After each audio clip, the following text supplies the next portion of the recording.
Last podcast on the left is all about the facts. So when Southern New Hampshire University came on as a sponsor, it was time to do some research. Turns out they offer more than 200 online degree programs, and get this, criminal justice and psychology are some of the most popular.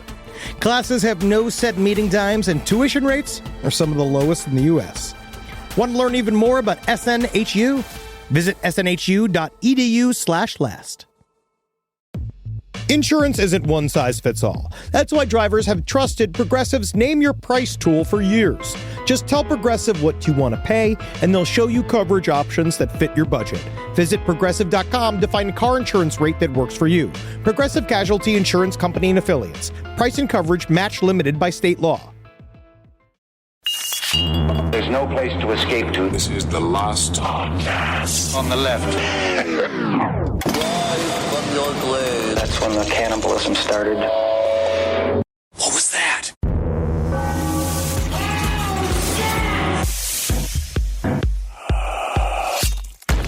Aleister Crowley looks for the magic that lurks down inside. It's in his butt. Oh, damn it. Why is it there all the time? I don't know, man, but I tell you what, I wish my butt wasn't like a series of sludgy brambles. No. Because apparently that is where the most power a human being can accrue lives. I did not know that. I guess we're starting the show. Welcome to the last podcast on the left, everyone. I am Ben, hanging out with the powerful butthole that is Henry. Yes. And, of course, Marcus Parks, who has a butthole himself. You know, that's one thing we all have in common, isn't it? And your butthole, of the three of us, is the ones that is... Your butthole's probably the most communicative butthole of the three of us. Technically, my butthole has stigmata. Wow, your butthole is like the mind in Krang, where it controls everything. Well, actually, what's weird is that when you said stigmata, now I think of your butthole next to Patricia Arquette's breasts. Oh. And that is the closest I've ever been to Aleister Crowley. I mean, honestly, perhaps Carolina could diagnose your butthole with stigmata. We'll see. That would be powerful. What if Marcus is... Never mind. I'm just thinking about Marcus parading around Mexico with his butthole in the air. And everyone be like, look at the butthole. Sí, el virgen. Anyway, all right. Today's episode and a few episodes to follow, we are really excited to cover this topic. We are talking Aleister Crowley. And we're saying Crowley. We're going to go ahead and say And now, why? we're going to be saying Crowley because if it's good enough for Ozzy, it's good enough for us. Yes. That's right. If it's good enough for Ozzy, it's good enough for last podcast on the left. We're going to state at the very beginning here, we are not Thelemites, so we are not beholden to embarrassing our fellow freighters with any sort of mispronunciation whatsoever, because I'm not paying those dues. But I will say, because today begins the passage of the initiate, which I think is interesting. We're trying to do this in three parts, and Aleister Crowley even viewed his own life in three parts. And this is the beginning, the venture towards the beginning of the adventure. And that's why today I'll be known as Frater Capellum Retro. Whatever you want, buddy. I mean, translates to what? Brother back hair. I looked at back hair in Latin. Yeah. And I'm going to go ahead and say, I'm going to get a little Crowley in with it as well. And I'm going to say, it is my will to pronounce it Crowley. All right. Well, there we go. No one can tell someone else their will, so. Let's talk Aleister Crowley. Well, Aleister Crowley, also known as Baphomet, the Great B666, Megatherion, Frater Perdurabo, and Caligula II, was perhaps the most famous and infamous wizard of all time, save perhaps King Arthur's Merlin. Can you say King Arthur's Merlin correctly? King Arthur's Merlin. Thank you. Well, you notice he never went by Al Crowley, because Al Crowley sounds like someone who has really bad chili but brings it to every potluck. When he was a child, he was known as Alec or Alec, and he hated that because it says, it's A-lick as a boy, which is just asking for trouble. Absolutely. But this episode, to me, is bringing back the wizard. I think that witches are obviously having a moment right now. Witches are sexy. It's fun to be a witch. Wizards, we're seeing droopy hats. We're seeing a bunch of guys with fucking foot acne all hanging out in a room, smelling like the worst gym in the world because no one's working out. They're just sitting and reading. but I wonder if we can possibly just give some magic back to the sorcerer. Why does mysticism make women beautiful and men absolutely disgusting? Because disgusting men pray that the mystical powers will help even the playing field between them and beautiful women. All right. That's why I did it. I guess. Well, these days, Crowley is relegated to not much more than a t-shirt. But during his heyday, he was feared and hated by both the public and his magical contemporaries, although it was the people closest to him that bore the brunt of the great beast's brutality.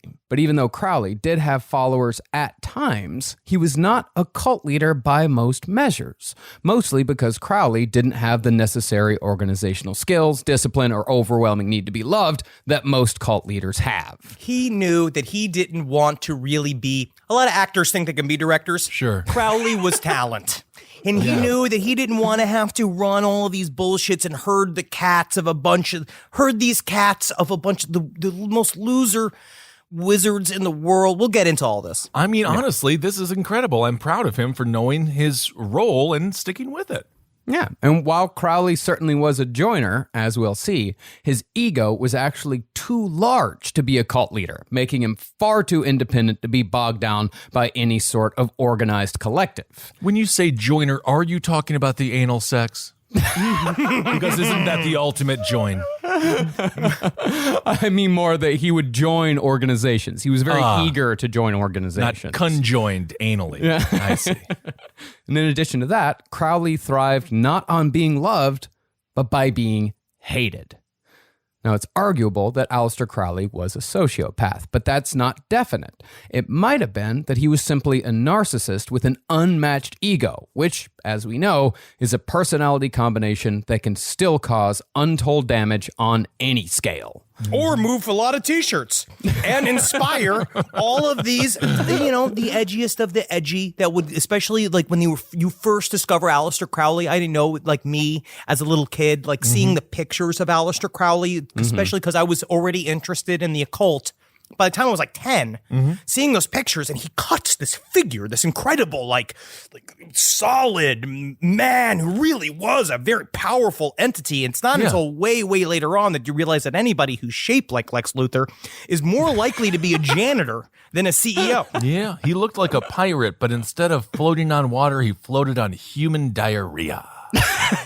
There is a lot of shit in here. Yes, there is. Yeah.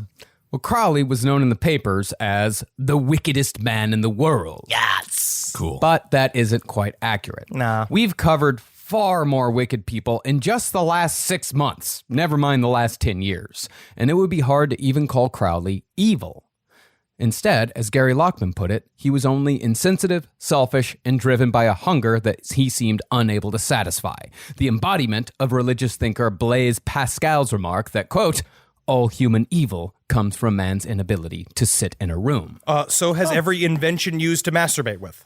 That is true. But in my mind, it's not that because we that was kind of the point of this series. So when we first covered Aleister Crowley 10 years ago, we were just kind of interested, obviously, in the power bottoming. He's the most powerful, most famous power bottom since Lindsey Graham. But Bucking it like a horse. Bucking it like a horse. But he called himself the wickedest man in the world. And we wanted to really examine this. Like, was he actually supremely evil? And I would go as far to say, when you read the Confessions of Aleister Crowley, which we'll get to, he called himself a diabolist, which I also love. The idea that he's more of a professional contrarian, and the idea of always being essentially like what Anton LaVey would continue later on with the Church of Satan, where it's more about being a constant force against every single thing that is good or whatever you like. Unfortunately, Sounds annoying. It is. Yeah. It's the same stupid bullshit that happens to me where I'm like, well, I'm not watching The Mandalorian until everybody stops talking about it. It's that, but I'm you're a sorcerer. I'm not going to watch it until my deathbed. I'm watching all of these things when I'm 75 and dying. I am. Starting with Breaking Bad. Yeah, I mean, my wife, Carolina, helped me out with some of this research in Aleister Crowley, and her reading was that he was just kind of a little bitch. He is, and when you get into the Confessions, he's way more like the character Rushmore than you'd think. Oh. Yeah, and and as the worst of little bitches are, he lashed out in terrible ways quite often and hurt a lot of the people around him. But what came from this terribly flawed man's soul was a philosophy and a religion that still to this day is followed by adherents the world over, and frankly, still has some merit. Crowley's religion was called Thelema, and the entire structure revolves around one word: will. What's important to note right at the beginning is that when Crowley spoke of will, he wasn't talking about willpower, perseverance, or discipline, which were all things that Aleister Crowley sorely lacked. He learned nothing from the Golden Dawn. He truly did. He learned absolutely nothing. He couldn't complete shit. You watch him, and every one of him talk about going through school. He was just like, I understood the lessons absolutely perfectly, but homework, that is for farts. Whoa, I think he did complete a lot of shit, judging from what I know about him. But Instead, Crowley was more talking about destiny and desire. And that's also a magical property, which is you take a common word. You take this word, will. We all know it as like, it's a verb, but he uses it as a noun, which is really important because you have one magical proponent. The idea is that you take something you might know, and then I apply a secret knowledge to it that only I know. And now we all have secret language, and that's what gives it its hidden power. ooh, that's exciting. What about the word lard? What do you want to change it That sounds like a Gary Busey acronym. Loving, always, ridiculous dimwits. Hell yeah, man. All right. Being single's hard, girls. I did it. Well, at its core, Crowley's Thelema says that if we were to all follow our own will and rid ourselves of repression, authority, and inhibition, humanity would fit together like clockwork, and the world would enter a golden age. But while all this sounds good, it would actually be a fucking nightmare in practice. See, this whole thing is dependent on people doing what makes them satisfied and only what makes them satisfied, no matter what that thing is. For example, if healing the sick and helping the poor is what satisfies you, then that is your will. But if suffocating the sick to death and grinding the poor into dust gives you satisfaction, then that is also not only acceptable, but essential to the system. That, in essence, is the meaning of Crowley's most famous phrase, which forms the bedrock of Thelema. Do what thou wilt is the whole of the law. I'm just imagining someone muddling a bunch of poor people's bones, listening to Modest Mouse, The Good Times Are Killing Me. Yeah. Times are killing me. Oh my God. I just have to kill so many homeless I mean, people. honestly, it's I'm just just like, kidding. I'm having too much fun. It's like, honestly, again, they say do what you love. You never work a day in your life. But I good luck. love grinding all these poor people bones. And honestly, they just keep coming in. The government keeps on making them poorer and poorer. What am I supposed to do? It's like they want me to do this. But also, remember what I'll say, I will put my own little caveat on that statement of saying anything definite, is that Thelemites themselves will tell you is that it's about the constant interpretation of will, love, what all of these things mean, and also how do we get to the core of true will, which is what they're saying. With Aleister Crowley himself, I think in the end, Gary Lockman, he does a good job of explaining it about how Aleister Crowley, though, in the end, he really wanted true will for himself. Like all of this stuff is really about like him writing to himself and him trying to say, if I could just get rid of all of the blocks, if I could just get to my true will, I could literally change humankind and I can do it. And then everybody else, you better stay in the outer realms of the Golden Dawn doing the homework because I need your energy coming to me. So it's a little classist. I see. Like- It's like, that's why I say make an addendum to the Don't Tread on Me flag. It should say don't tread on me. And the other side say, I won't tread on you. Yeah. Isn't that nice? Because that's the wow. follow-up. Otherwise, you're just a bully. Wow. That's how it needs to work. Or tread on me, please. Oh, tread on me.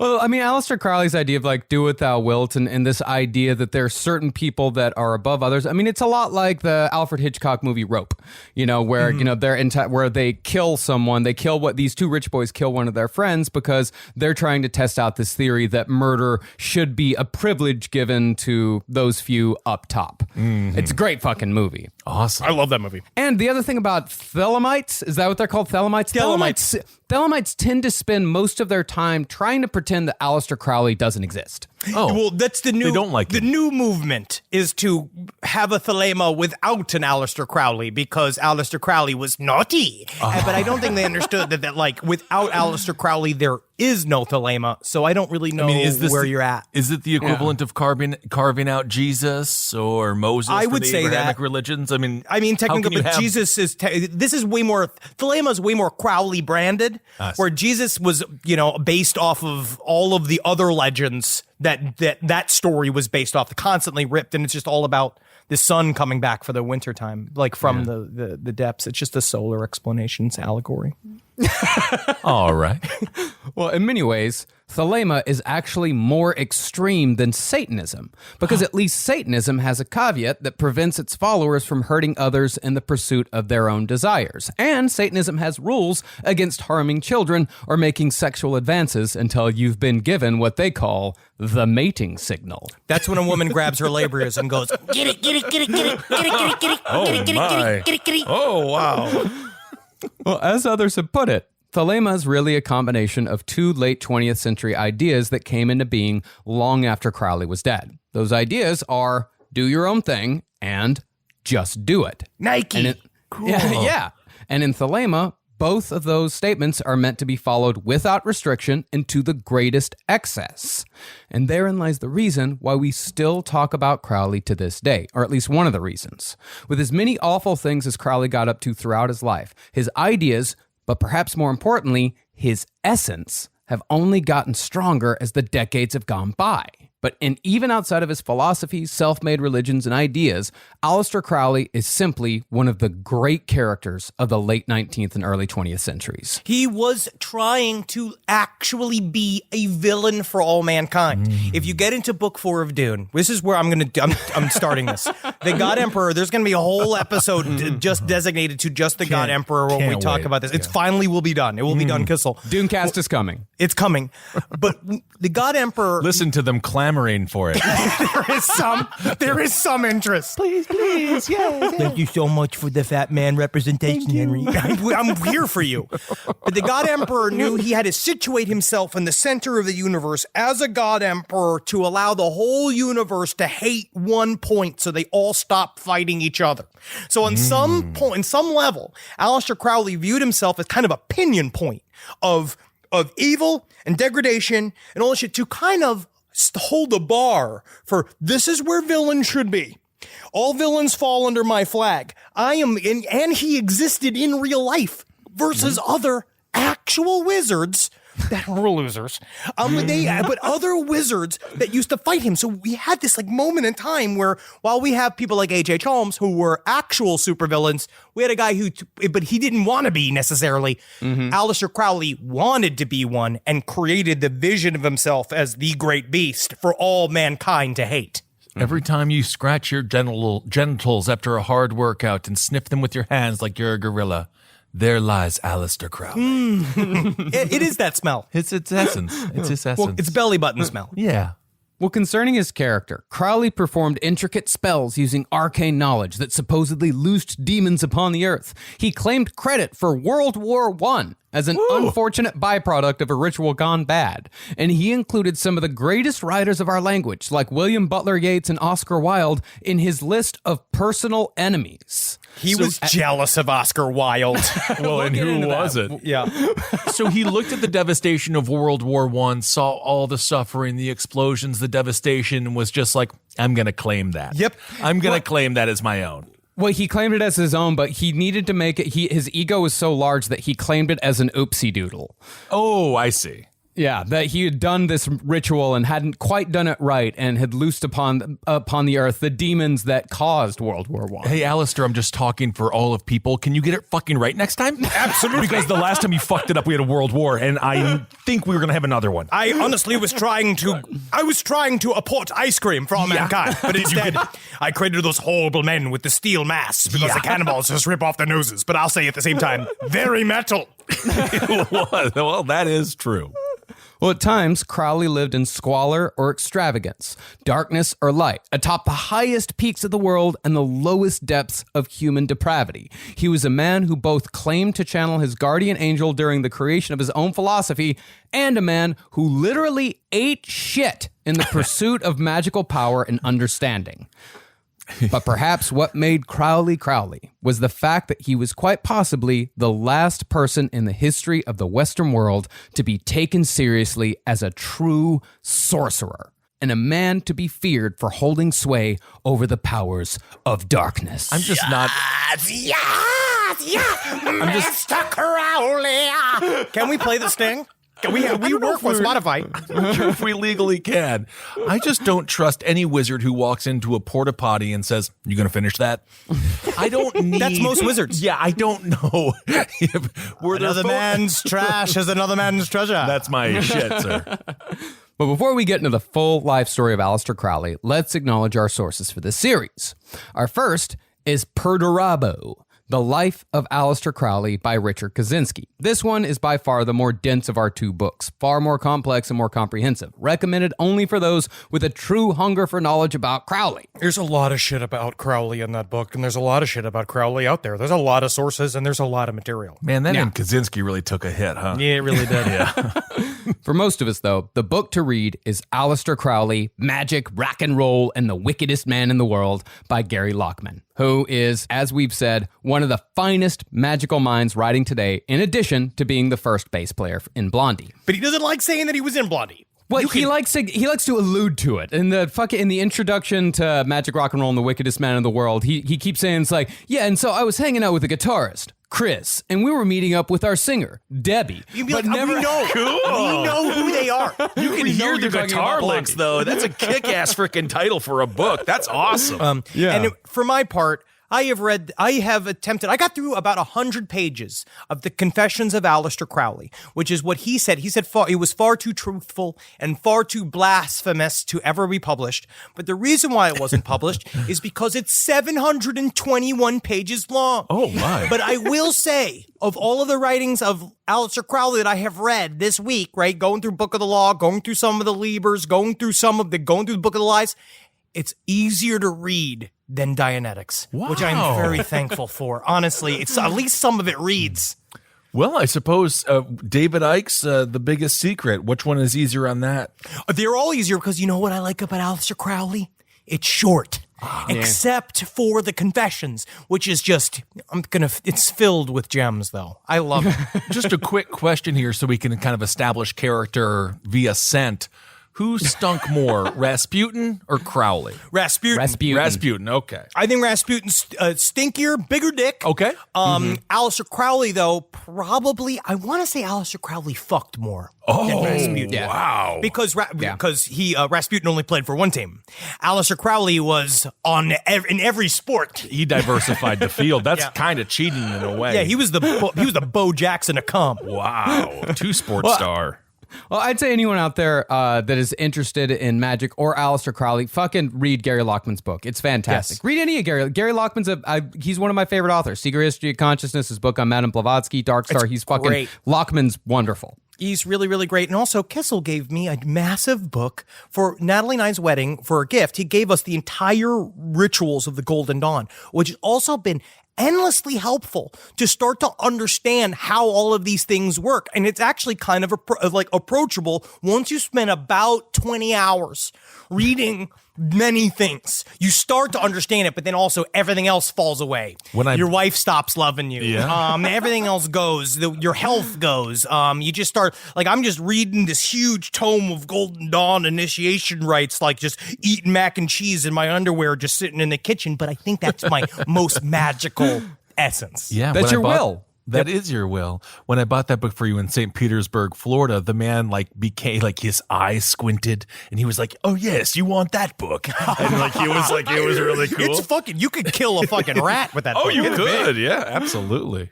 I'm going to actually say that Ben shows a natural predilection for magic, and I actually have something to support that later on in the episode. But for right now, let's get into Aleister Crowley. All right, let me spread my asshole. I'm just moving the meat around my sit bone so my asshole can really It sit is- on the chair. Oh, There it is. Don't lose the chair in there. I'm sorry. I just had it shift. Oh, it just keeps sticking. Yeah. Well, Aleister Crowley was born Edward Alexander Crowley to Emily and Edward Crowley on October 12th, 1875 in Warwickshire, England. In characteristic bombacity, Crowley claimed that when he was born, he displayed, quote, the distinguishing marks of the Buddha. See, Crowley was born literally tongue-tied, which meant that days after being born, a doctor had to cut the frenulum that connected his tongue to the bottom of his mouth. Because of this, Crowley could never correctly pronounce the letter R. He said some very choice things about that in the confessions that I cannot say on the podcast. I guess not. Crowley also claimed to have been born with a birth caul, which is a rare occurrence where a portion of birth membrane remains on the baby's head after birth. It's a little hat. Cool. Yeah. In folklore, a birth caul is said to be an omen that the child is destined for greatness. I think you're supposed to eat it. A lot of people actually do save it. It's the placenta you're supposed to eat. With the birth caul, what they actually used to do back in Victorian times and in medieval times as well is that the midwife would peel the birth caul off and then dry it on a piece of paper. But that's how you know the baby's fresh, because if the seal is not broken. I see. Yeah. And then present it to the mother as a keepsake. You know, something goes, to prove that my baby is special. Oh, thank you. This is membrane? That's really For me? nice from inside of me that I can put on my wall now. Oh, nice. That's really great. That's a fun way of making something disgusting really fun. Yeah. And in addition to all that, Crowley also claimed to have been born with 4 chest hairs that formed the symbol of the swastika, which, as we all know, was a Buddhist symbol for good luck long before the Nazis ruined it. And the more and more you scream that, the more and more you end up as an executive for Parler.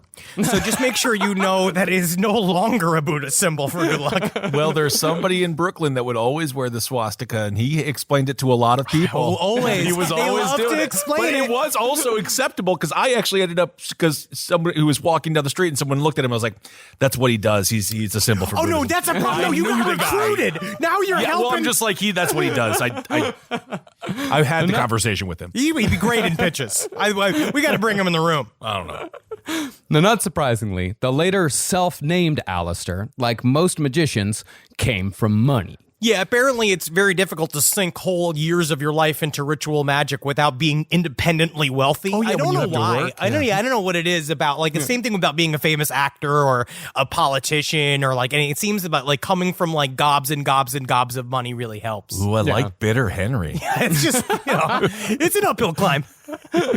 See, the Crowley family were devout Quakers historically, which prohibited them from drinking alcohol. But there was no rule against brewing alcohol. So the Crowleys got into the business of brewing their own ale like a lot of Quakers did. Apparently, the Quakers had a great talent for brewing. Okay.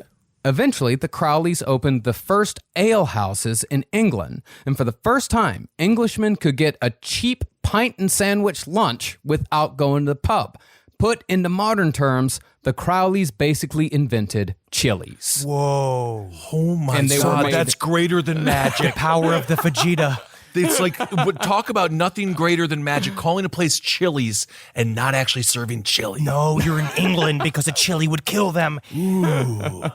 And, of course, the Crowleys were made fantastically rich as a result. Crowley alehouses were everywhere in England. See, that's the thing. That's why I almost disagree with the Chili's breakdown, because to me, they're more like a au bon pain. Au bon pain? Do you remember them? Of course I do. No, I would say it's like a Chili's because you can go to a Chili's and not have a beer. You know, No, you can Chili's has got family experience, though. You're sitting there and you want a beer because you see the Vegetas come out and you smell it and you want a beer It's and you see the big, you see those big, like you want the big fun drinks and stuff. To me, this is because you could go in if you're homeless, if you're a businessman, You everybody's can't go the into same. an au bon pain if you're homeless. Yeah, if you have have to enough work money there. for the in the minute, like while you're there, you are then a member of the family. I'm with Marcus. Chili's, you can be a working class person. You can go in and have an affordable dinner, and you can get diabetes from it. But Crowley's father had moved past Quakerism into something far more intense. He joined a fundamentalist hellfire and brimstone sect called the Plymouth Brethren, who are considered among the narrowest Christian sects on earth. So being a Quaker was too crazy, too liberal, and Too liberal. Wow. Too liberal. Yeah. Okay. And to be honest, This is what creates a wizard, by the way. truly, and by narrowest sect of the Christian belief, he means by butt size. You had to be able about to saving money on slide through a park bench in order to join the Plymouth Brethren. I love it. And even within the Plymouth Brethren, there were two subgroups, the open and the closed. The open believed that everyone had the opportunity to go to heaven. The closed Plymouth Brethren, on the other hand, which included Edward Crowley, believed with smug satisfaction that only Plymouth Brethren would be saved and everyone else would burn in hell.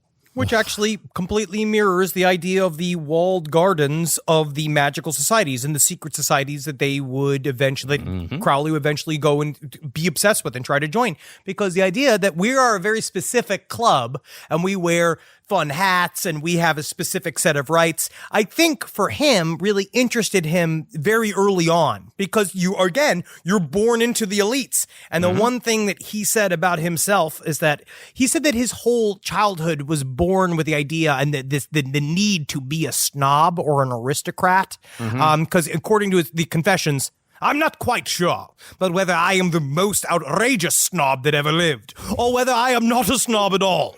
The truth of the matter is, I think that I will not acquiesce in anything but the very best of its kind. Oh my God, this guy sounds like Russell Brand. He is. I need to bully this guy or something. Well, Ben, when you say that like this is how you create a wizard, you're right, but not quite in the way that you might think. Okay. I mean, just as his son Aleister later devoted his life to religious pursuits with vigor and passion, Edward Crowley did the same, publishing over 100 religious propaganda pamphlets as a man of spiritual leisure. Edward Crowley didn't work a day in his fucking life. Oh my gosh. Nah, dog, his fucking money made his money, dog. I guess so. Edward Crowley spent his days distributing copies of his pamphlets and bothering people on the street, preaching the literal truth of the Bible and his belief that the end times were imminent, making him a well-dressed version of a crank with a sign that says the end is near. Hey, man, sometimes it's all about the packaging. Jay Sullivan, our friend, who is an actor, I probably even shouldn't say his name, very handsome man. He was a big old 9/11 truther, and he got a lot of girls to talk to him simply because he literally is a leading man. Like, he's very handsome.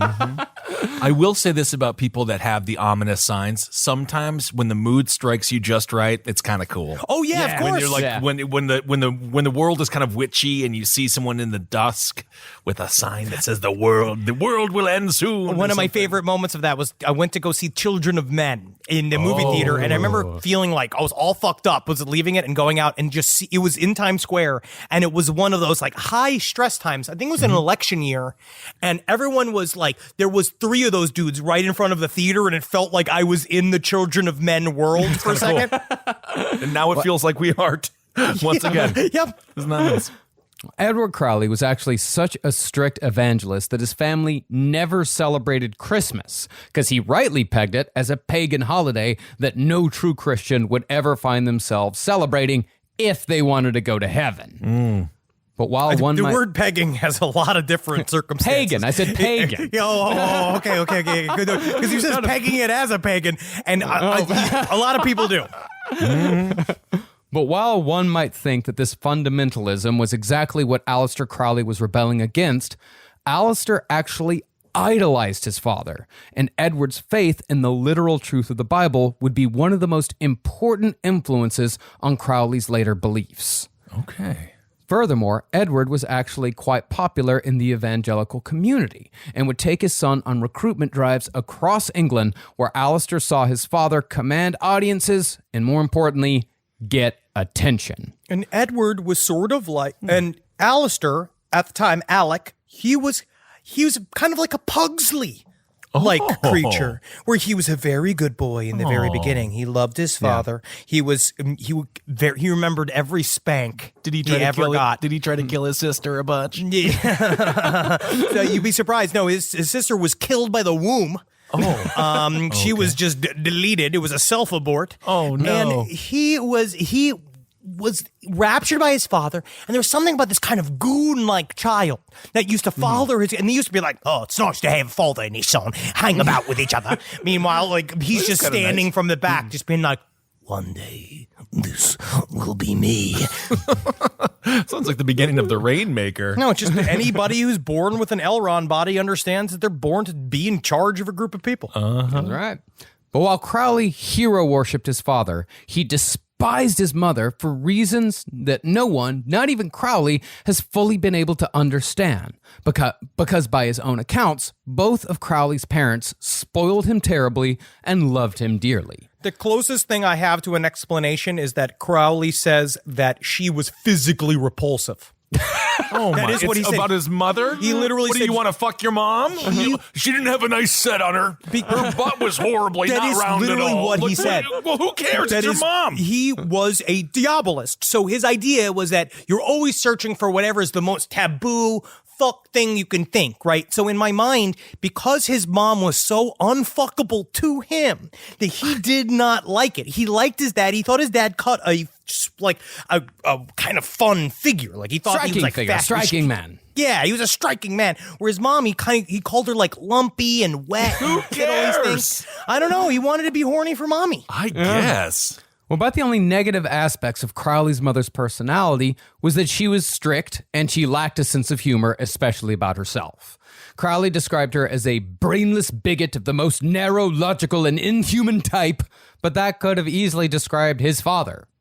It sounds like she was just not happy with people being really mean to her. Well, she was kind of like, they were all wrapped in the idea anybody that's a part of this like very extreme fringe group, I don't think is necessarily great. You know what I mean? I don't think that once you're in this world, because it's an angry God religion. And everything's about punishment, which ended up being one of Crowley's most favorite things on the face of the planet. So you have a punishing Flip it. God, and somebody likes to be punished. Boom! Flip it.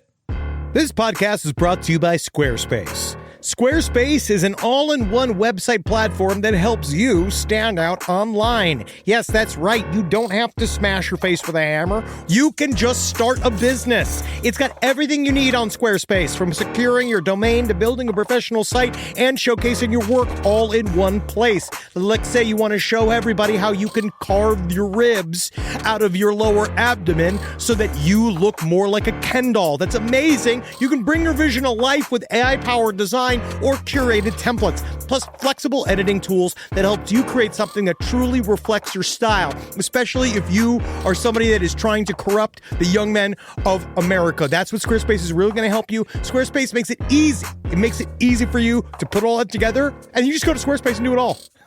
Thanks, Braden. Head to squarespace.com/left for a free trial. And when you're ready to launch, use offer code LEFT to save 10% off your first purchase of a website or domain. This is a paid ad by BetterHelp. You know, stigma shows up in a lot of different places. I know I had to explain to my handyman about the devil imagery in my home. I had to explain that in our home, El Diablo es bueno. And he reluctantly agreed. I think largely just because he was in my home and he was scared. But over time, he began to see, the devil can be my amigo. See, even in 2026, stigma can get in the way of a lot of things, right? My handyman almost didn't put up my floating media cabinet, right? You gotta get support for your mental health. Maybe you've encouraged friends to consider therapy while avoiding taking the first step yourself because you're busy, worried what others will think, or telling yourself you should handle it alone.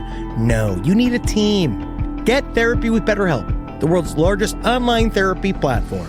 Give me a space to slow down and talk through what's building before it feels unmanageable. So let's take a short questionnaire to identify your needs and preferences, and BetterHelp will handle the initial therapist matching work for you. Their industry-leading match rate means BetterHelp typically gets it right the first time. Feel confident knowing BetterHelp therapists work according to a strict code of ethics and are fully qualified. So don't let hesitation hold you back. Find support with BetterHelp. Sign up and get 10% off at betterhelp.com/lastpod. That's betterhelp.com/lastpod. Hey there, everybody. Is your cell phone bill too much money? Are you getting that bill and you're like, hey, what is this? I can't believe for what? For 5G? Are you crazy right now? $100? I don't even barely got any bars when I'm just sitting in my living room, okay? You don't have to deal with that anymore. Are you ready for this? $15 a month. That's right, $15 a month on Mint Mobile. Yeah, baby. Get their wireless plan, because they're just sitting there on the T-Mobile 5G network, and it's just $15. Your whole life, you're just paying all this money every month. You're like, why? Where's it going? It's going to these phone companies that are robbing you. So go to Mint Mobile. Let them help you talk to your mom. So get your new wireless plan for just $15 a month. Go to mintmobile.com/LPOTL. That's mintmobile.com/LPOTL. Cut your wireless bill to $15 a month at mintmobile.com/LPOTL. That's it. There's no catch. Upfront payment of $45 for 3 months, $90 for 6 months, $180 for 12 months. Plan required, $15 per month equivalent. Taxes and fees extra. Initial plan term only. Greater than 50 gigabytes may slow when the network is busy. Includes up to 20 gigabytes hotspot. Capable device required. Availability, speed, and coverage varies. See mintmobile.com. Well, perhaps even more important to the life of Aleister Crowley than his natural talent for magic is the fact that when his father died, Crowley stood to inherit somewhere in the neighborhood of $7 million in today's money upon reaching adulthood. Yes! Man, why can't my dad die? I'm waiting for a person I don't know in my family to die and give me money. When's the billionaire check coming? I don't know, but he's different than Madame Blavatsky. When we covered Madame Blavatsky, I think we kind of went a little bit, not too far, but we went deep into like talking about her magical workings. And in the end, she really was way more of a personality than like a wizard in my mind. Where Crowley, he did seem to have this natural ability is seen. Like there is What's the precedent. natural ability? Your dad dies and you get $7 million? Well, that's helps. the ability? That's after the fact. It's like he managed to having visions of your father, like that idea of like having a dream before they die is the telltale sign that someone has some sort of magical ability. It happens all over the place. Well, then People talking about both of you all should be dead. Because I have a lot of dreams of that. That's scary as fuck. You mean fantasies of murdering your co-hosts? No, to be fair, they are sad. You have To be fair. How many To be fair. times do you dream that Marcus and I are dead? I have horribly sad dreams. Jesus fucking Christ. Yeah, I'm not happy, though, so that's good. Okay, so yeah. that's good. Jesus. Until the money kicked in, however, Crowley was still under the influence of his family. And while he was said to have been abnormally well-behaved prior to his father's death, young Aleister exhibited a complete reversal of behavior afterward that wouldn't let up for the rest of his life. I want to be free. Oh, my. Well, I want to be free. with this $7 million you've inherited, everything is kind of free, isn't it? In fact, it could be that Crowley's change in behavior and his hatred of God-bothering Christians had something to do with his father's death. Instead of getting care from an actual doctor for his cancer, Edward and his brethren decided that it was God's will that he instead try an alternative treatment called electrohomeopathy. Oh, he's like a dumber Steve Jobs. I guess. That's God's will, huh? Yeah, by following the quote-unquote will of God as was prescribed by the Plymouth Brethren, Edward, Aleister's idol, had been taken away. Or so that is a way that Aleister Crowley could have looked at it. But on the other hand, this was also 1886, so it's not like the guy was fucking refusing chemotherapy. Yeah, but they would have taken like a vice or something to your knee or like some weird things that they did back in the day. They would have at least done so much to bleed your tits until the blood all came out. They could have cut out his tongue. Yeah. Interesting. Maybe that would have worked. Yeah. Interestingly, though, it's at this point in Aleister Crowley's autobiographies, after his father's death, that Crowley begins to refer to himself in the third person, as if he becomes something outside of himself. Uh-oh. Now, concerning Crowley's change of behavior, the only book available for young Aleister to read was the Bible. And after his father's death, Crowley began to identify not with Jesus, as he had for his first 11 years, but Satan. Satan! Well, he just immediately hooked in. There's an impulse that I understand where he hooked into the idea, fell in love with the villain of the story. It's his one story. So he fell in love with the villain. He immediately said, like, this is such a one-sided representation. Like, it just says the devil's evil, the devil's evil. Meanwhile, like, I want to know what his shit's about because he immediately fell in line with Satan. I think he also sort of worshipped Mary Magdalene a little bit as well. He did want a part of that. Yes, he did. Yeah, I mean, actually, he did. I mean, particularly Crowley became obsessed with the Book of Revelation. He felt solidarity with the dragon, the false prophet, the great beast, and the Scarlet Woman. And see, Marcus, I texted you about this. There is a quote that he says why the predilection he had towards the satanic magic and why he understood the binary powers of Satan before anybody else could. Binary? Okay. This is a quote. This is Aleister Crowley talking about himself. This is before he started talking about himself in the first person. He liked to talk about himself in the third person. Okay. It is probable that these peculiarities are connected with certain curious anatomical facts.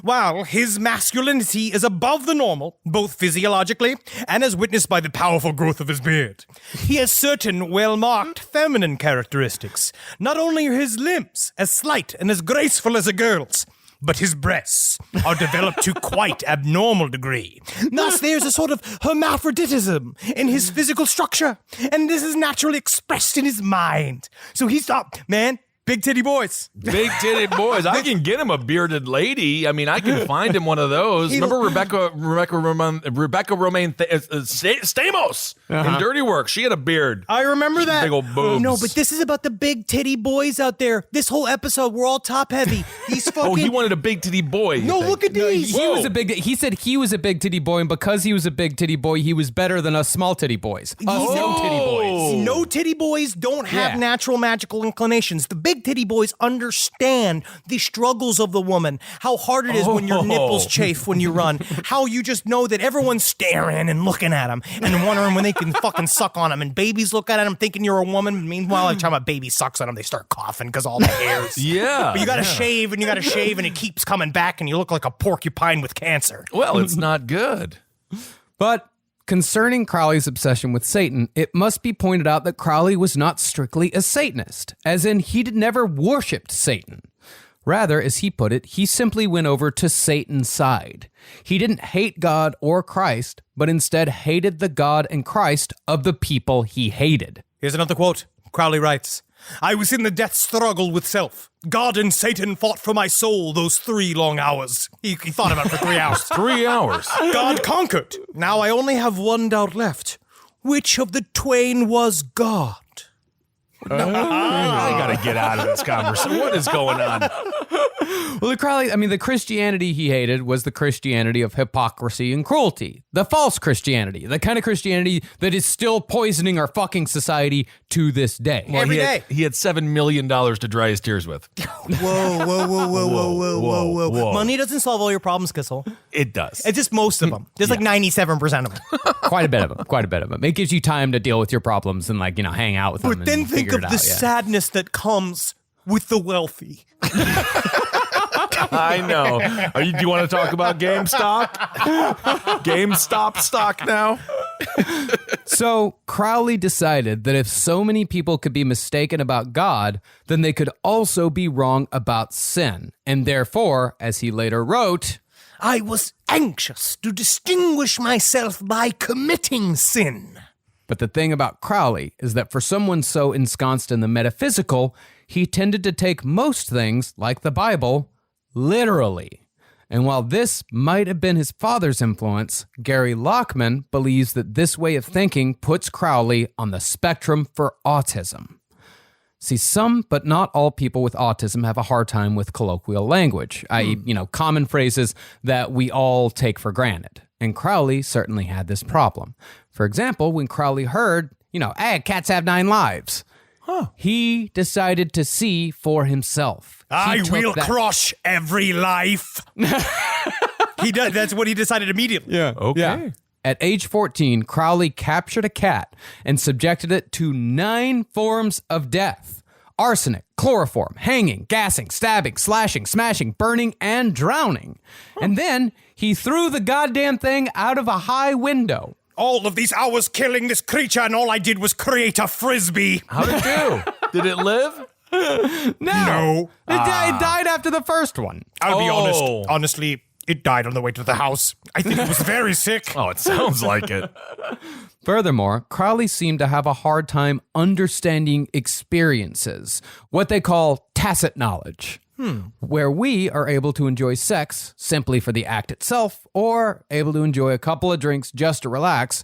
Crowley needed to take these actions to their extremes in order to understand them as we do, as we have just sort of a preternatural understanding of these things. He was drinking during sex.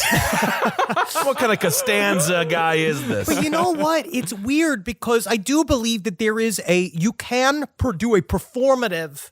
There are things that you do in a performative sense, which is what Crowley did do often, but I did think he had a weird other, like, everything had to be for his great work. It's like how I turned my Civ 6, what I liked, into a stream, so now I, have to do it.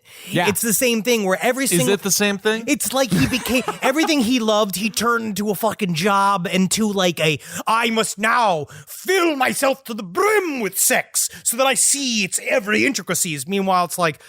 I don't know what he does all the time. I don't think he was a master at sex. I don't know. I don't know.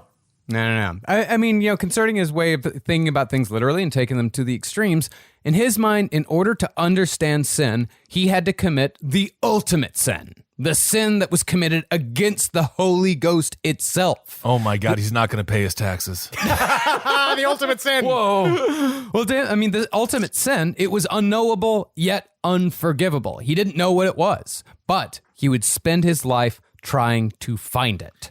Because he, as a little boy, he had the same sort of predilection. He didn't understand, as a little kid, I don't want to put myself in his shoes all the time, but I remember being a little kid in Sunday school and asking the priest, I was like, why do I have to confess to you and not directly to God? And the only excuse he had was well, that's what we do. I am God's representative. Why are you ruining this day for the priest? Yeah, that's what they do. Fuck this guy, fuck this school. I didn't want to be there, so I'm a part of it. That's when he started calling me the devil, and he used to do little horn prints at me every single time I asked a question. But he had the same thing. I'm not sure if that's true. No, but yes, it is completely true.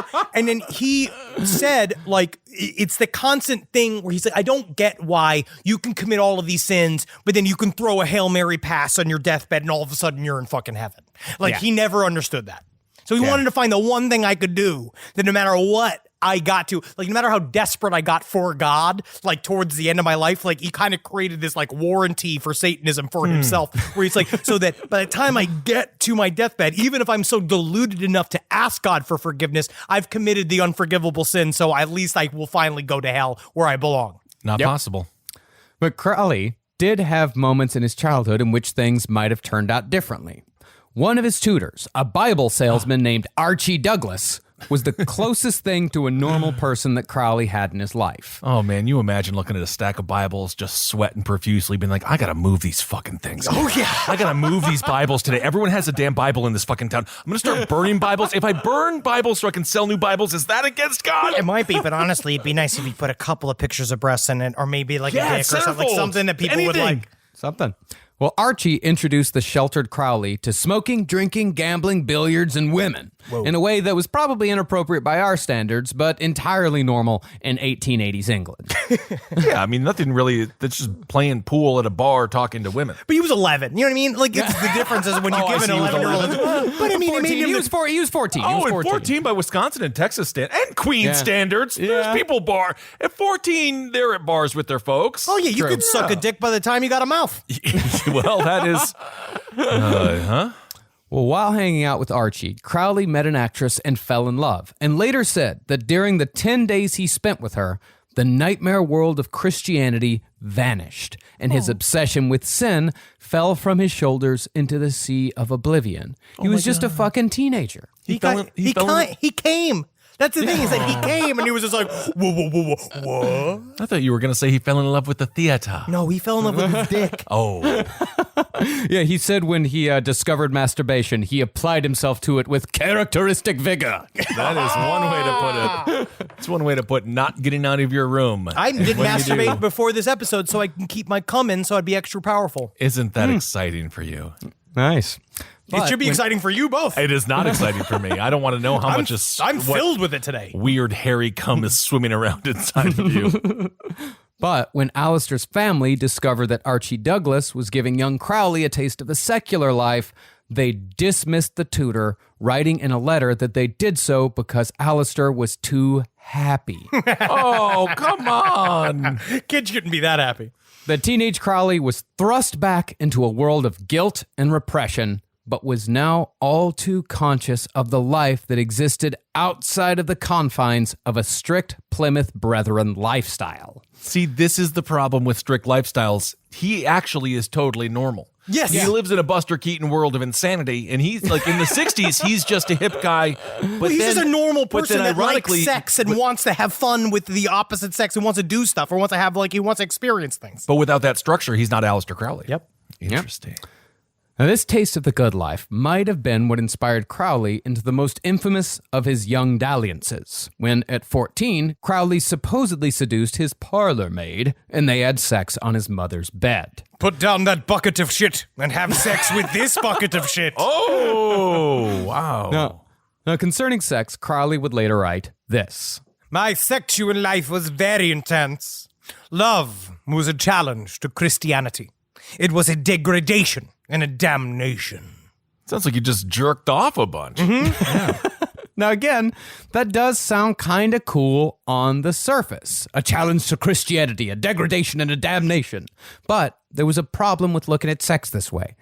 Crowley never... Yes. Yes, there is. Next thing you know, you're by the river that happens to be green, and then you're the Green River Killer. Yeah, because when sex becomes your war against God, it feels like things have gotten very heavy. Right. I mean, Crowley, he never looked at sex as an act of love. He just never grew out of the immature belief that sex was simply a naughty act that was done solely because it was forbidden. But it's interesting how that he lived this life. That's his whole thing. He kept chasing sin, chasing all of this shit. Meanwhile, the parameters for sin were set by the Christian Bible. So all of a sudden, you're playing by the Christian Bible's rules. Right. Oh, yeah, he never left his puritanical beliefs behind. All he did was reverse them. That's all he did. His life was always enthralled to the Christian church. He was always enthralled to what he was taught when he was a little kid by his father. Which is why Anton LaVey took the step further and said that Satan kept the Christian church in business all these years. That's what that's what the next step is the idea of, well, now y'all been playing in these rules. The goal is to break out of the rules, which is what Aleister Crowley will eventually try to do. But concerning the maid, Crowley found a way to make this even naughtier.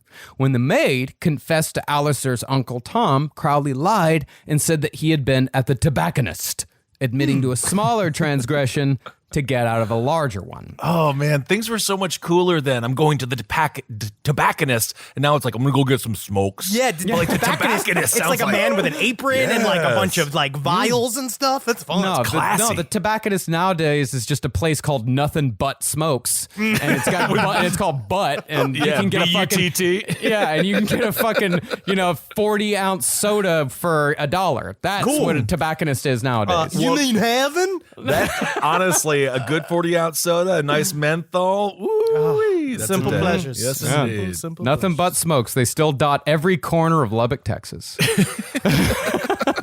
Well, people don't have enough tobacco in Lubbock. I mean, you got to do something to carry the COVID farther into the neighborhood. You know what I mean? That smoke helps. Well, because Crowley admitted to the smaller sin, he was punished lightly, and the maid was fired for lying. Oh. In this, Crowley found that he could simply deflect blame and get away with anything. And as a result, like any practiced narcissist, no bad thing that ever happened to Aleister, or any bad thing that happened because of his actions, was ever his fault. You know, this was a really weird episode in The Nanny with Fran Dresser. Remember that when the son had sex with her, and then the dad's like, "What happened?" And the son was like, "I didn't have sex with her. I went to smoke cigarettes." And then they fired the nanny. You ever see The Nanny XXXX? the Triple X. You ever seen that? I think you said 4 X's almost. Yeah, dude, that fourth X was a lot. That's where she just cleans up after all the sex. Yeah, that's why I was just like, oh, now I'm just watching a woman work.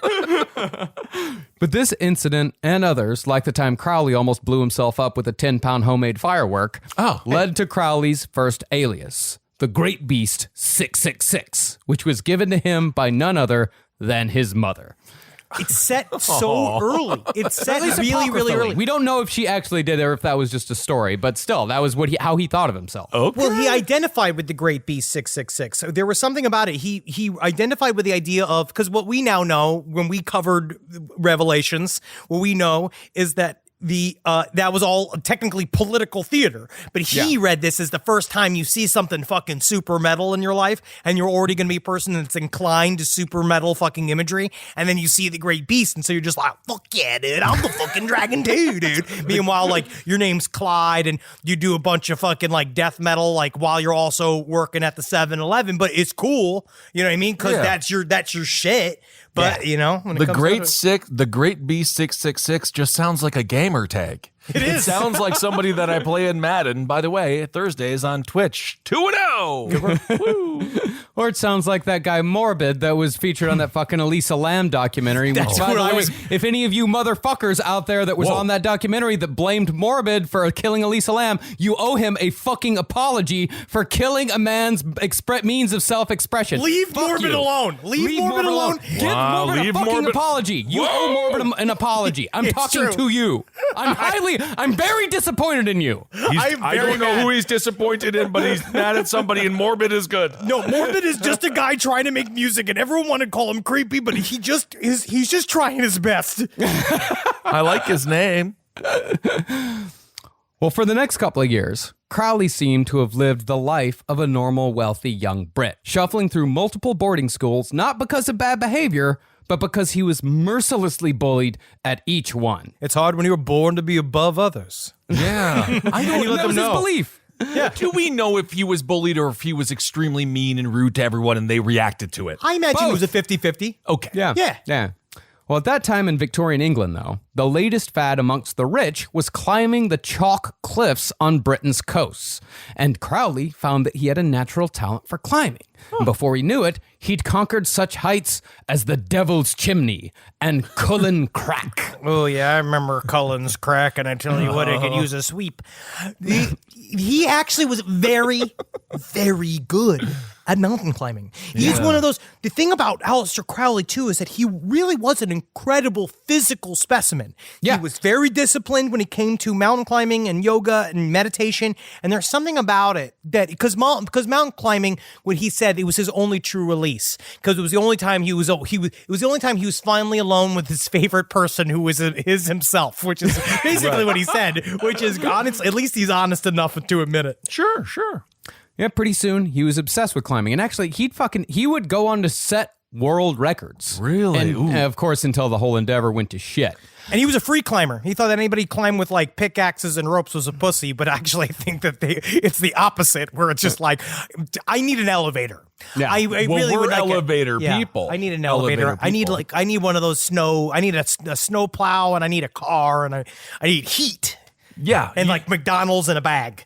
Yeah, you just need a normal life. I'm thinking about that movie Free Solo. If he did anything like that, he was that's scary stuff. People die a lot. Oh, a lot they die. Yeah, it's so much healthier not to hang on to the side of mountains. Like, you have such a higher odds of falling if you're hanging onto the side of a mountain than if you're not. No. We'll get into it next episode, but he fucking climbed K2. He was no slouch when it came to this. With his asshole? No, just with his butt. No, what he would do is that he'd release the cheeks, and then the wind would kind of give him a little boost. Wow. And he'd go, like a parachute. Okay. But it was while he was climbing that Crowley met a German mountaineer named Oskar Eckenstein. Eckenstein was 17 years older than Crowley, and Crowley immediately took to him as a father figure. And as it happened, Eckenstein had a particular interest in psychic phenomena. And it was Eckenstein who first planted the seed of magic in Crowley's brain. You know, say what you will about fate. Say what you will about, like, your destiny. But there's something about all of these characters. Madame Blavatsky, Anton LaVey, magic seems to find them in a way where he was technically searching for, always in the constant search for, like, what's going to be the thing that tempts me? What's going to be the thing? Because he already is kind of dabbling in his diabolism, and he wants to be a professional contrarian, and then he was, like, wondering what that thing's going to come, and then somehow, like, these things just kind of show up, where, like, you have to have it in someone that helps you onto the path of the initiate. Like, that's the main thing. You have to have the calling to it. I wonder why that happens like that. Well, the other thing to also remember with Aleister Crowley is that everything we've said up to this point, he might have just fucking made up. Who knows? Could be all fake. Yeah, it could just be that he built his own mythology, because all of this stuff is taken from, his confessions. It comes from him. Yeah. So the histories of Aleister Crowley up to this point, right now, now that we're at Oscar Eckenstein, then we're now at people who actually talked and said, like, yeah, I knew Aleister Crowley. Mm-hmm. So but every single one of them said that this man had a natural talent for magic. It's possible whatever magic is, whatever that means. He had a natural talent for it. It is possible that he found his mother to be quite attractive, then, isn't it? Or do you think that was telling the truth? Is that the little piece of truth in the series of lies? I don't know. I don't know. Okay. In the meantime, though, Crowley's family was pressuring him to choose a career, but the only things that Crowley cared about were climbing and his lifelong love of poetry. He loved poetry. Well, it could be a career, even in late 1800s England. Especially in the late 1800s. Yeah. That's about the only time you could fucking do it. In fact, when his family suggested he become a doctor, he replied with a smart-ass poem. In part, it read, "The lupus is over her face and head, filthy and foul and horrid and dread. And her shrieks, they would almost wake the dead, rotting away." No, don't have him be a doctor. That is a horror. Be like, oh, you're really good at poetry. Why don't you go really into being a doctor? I just want to say, before we get into any more of his poetry, Aleister Crowley's poetry sucks. Well, it's better than if he was a doctor. He would have been a worse doctor than he was a poet. I don't know. And while that verse, it's fine for a kid, it's really as good as Crowley's poetry got. And Crowley would continue writing poetry just as bad, if not worse than that, for the rest of his life. And we're going to cover some of his poetry later on in the episode. All right, other toss-up question. Jim Morrison or Crowley? Most overrated poet. Most overrated poet. I don't know. They both have gotten... Both of those figures have gotten thousands of people, if not millions of people laid. You know what I mean? So, like, on some level, they are both successful, but it's not until after you come that you sit and be like, wow, actually, this song kind of sucks. It doesn't really mean anything, does it? Yeah, I was kind of lost in the moment there, but actually, now that I think about it, it's not good at all. No, the Doors make the Eagles sound like they were really in-depth ahead of time. Yeah, I think Crowley is probably better than... Ride the snake to the lake. The snake is long 7 miles. That's wow. I'm actually going to answer my own question and go with Jim Morrison. Now that I think about it. Yeah. No, that's what we said in our No Dogs in Space series on Joy Division. Is that if Jim Morrison had Ian Curtis's lyrics, then he would have been one of the greatest artists of the 20th century. But Jim Morrison was a fucking awful lyricist. God, he was terrible. He was, but I do love the Doors. So take it as you will. Now, right around the time that Crowley was first hearing about supernatural goings-on from Oscar Eckenstein, Crowley turned 21 and therefore came into his full inheritance of $7.3 million. Give it up! I don't know if this is going to help him or not. As such, Crowley no longer had to worry about his family. But his family had also completely unprepared Aleister for a life with money. In Aleister's words, he had never outgrown the infantile belief that the universe was a teat made for him to suck. And all his life, as Lockman put it, he essentially expected to open his mouth and food would simply fly in. Which kind of helps you for a while. I think when you're young, if you have that confidence, like this idea that like there is not everywhere I go, there's a safety net. I think, But that's really, because there was. yes, but you don't fully understand it because you're too young to understand like how helpful your upbringing was to your life. Like what happens with my little Jerry, my little beagle Chihuahua. He doesn't know. He doesn't know much how work goes good- into getting him in the house all the time. Yeah, he doesn't know how good he has it. Where Crowley, but it can then lead to you being extra powerful when you're young because you just don't understand that there's a limitation. And then it's not till the money runs out. And then you're like, oh, there was a net. It wasn't about me. It was about the money. I see. They weren't working for free. And it does run out a lot faster than Crowley thought it would. But back then, Crowley dressed in the most extravagant silk clothes and wore the floppiest of bow ties. So many floppy bow ties. That's kind of fun, though. He traveled all over Europe and spent New Year's Eve 1896 in Stockholm, where Crowley's entire outlook on life changed. Cool. It was at midnight that Crowley, quote, joined the military order of the temple, which was his way of saying that this was his first time bottoming for another man. And Crowley found that he very much enjoyed his newfound bisexuality. This quote, I mean, I have, I've never tried to mess with my brambles because it kind of feels like if you try to get in my butt, it's like sticking a broom handle into like a bunch of like messy hair-filled soup. And It'd be hard to get it out. Yeah. Yeah, sure. You don't want to have someone stuck in there. You have to go to the doctor with a whole person on your back. But when he had butt sex the first time, this was his reaction. It's like, we're like, okay. I was awakened to the knowledge that I possessed a magical means of becoming conscious of and satisfying a part of my nature which had up to that moment concealed itself from me. It was an experience of horror and pain, combined with a certain ghostly terror, yet at the same time, it was a great deal more to the story, but I may not tell it. Yet. And that whole thing can now be summed up with 2 words. Wink it. Wink it. This second occasion, because the second time he had butt sex that night, it quickened my spirit. No, 2 nights. It quickened my spirit, and always with the result of loosening the girders of the soul. Oh my! I'm happy he had fun. That's great. Good for him. He did. I mean, I just didn't know how it was just very big for him. He said these in his confessions, this was one of the biggest moments in his life. Okay. Yeah. He called it the purest and holiest spiritual experience that exists. He saw butt sex, and specifically, it wasn't topping. It was bottoming. It was a man having sex with him. That's what he saw as truly magical. But with Crowley, the words magical and sexual are usually pretty interchangeable. Yeah. He meant to say the word bonerific. Yeah, that could be it too. He loved it. He loved it. The more I think about his sex life, it sounds like Roy Cohn, that psychotic lawyer that worked with McCarthy, the closeted gay who also had a bunch of anti-gay legislation, but he was also a very powerful power bottom. Yeah. And there's a power thing in there, to use the word power once again. And something about disrupting the pillars. Yeah, something about that. But while Crowley was undoubtedly bisexual, it was more likely that this spiritual feeling came from the fact that gay sex was the naughtiest sex of all, not least because it was still, at this time, highly illegal in most of the world. Because he's not only going against the Plymouth Brethren, he's not only going against Christianity, he is now going against society. He is now doing something that he enjoys, that someone else enjoys, but he could still get arrested for. One search by Crowley on Pornhub would make him a conservative. He'd be like, I just did power bottoming. What is all this? Holy God. Can you believe having sex with a grandmother? Oh, excellent. Fascinating.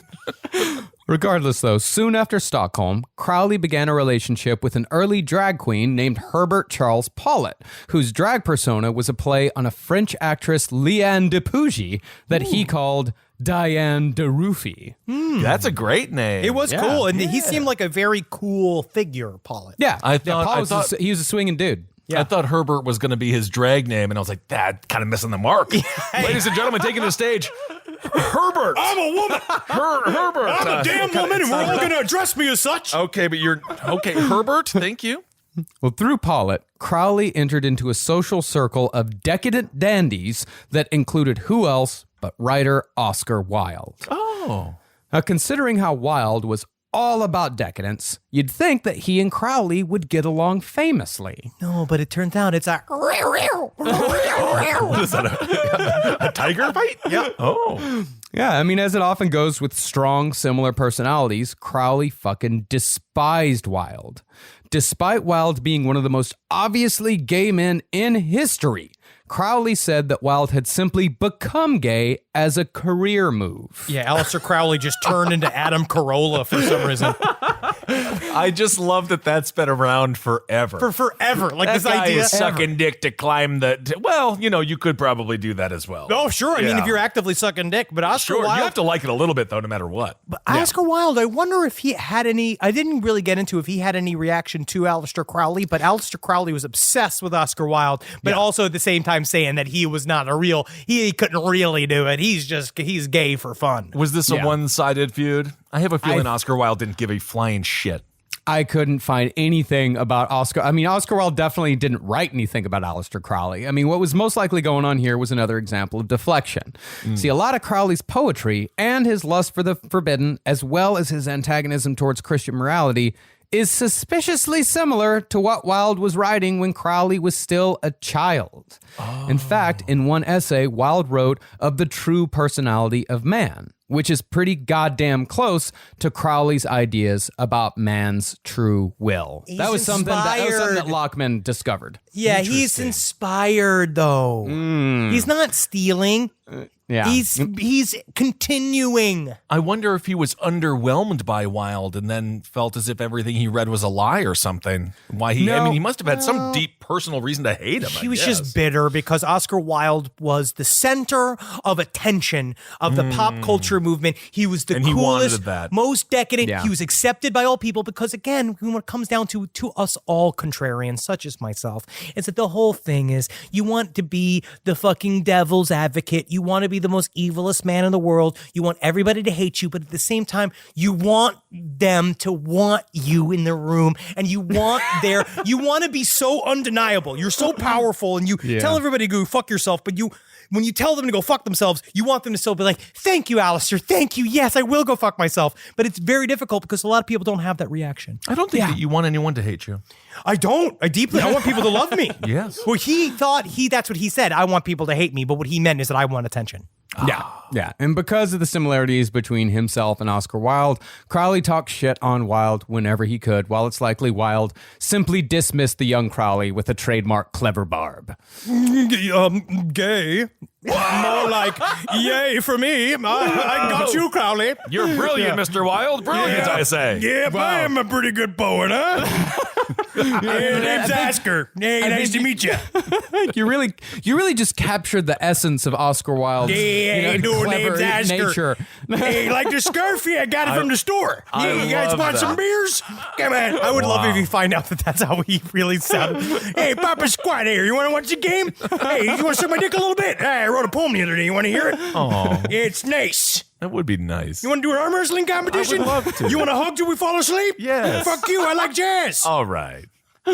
Eventually, though, Crowley and Charles Pollitt broke up, and Crowley entered a deep depression as to what he should do with the rest of his life.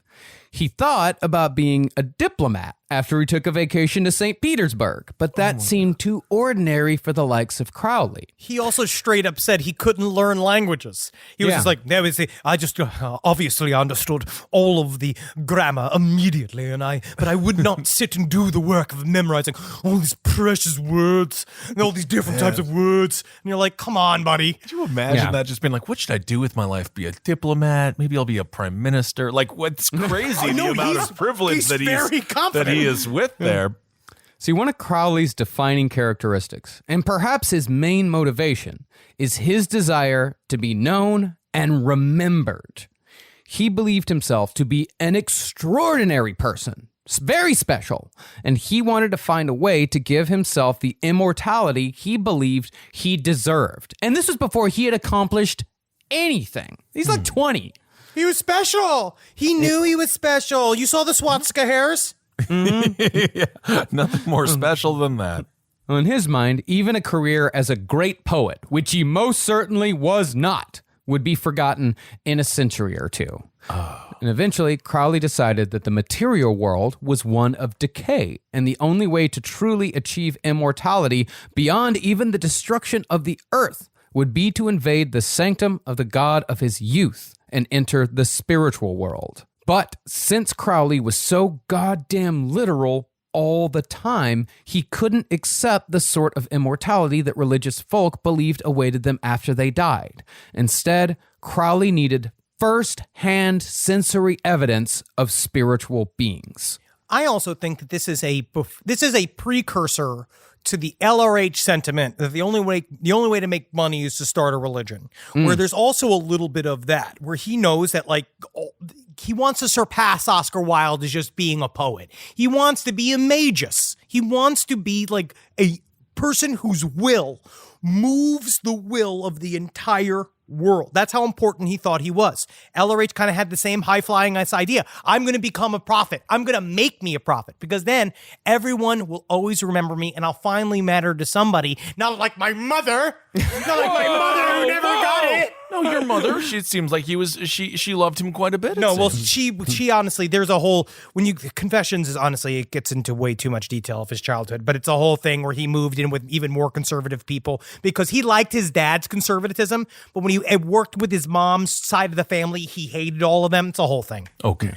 Well, taken further, Crowley decided, just like all fundamentalists do, that both God and the devil were very real beings.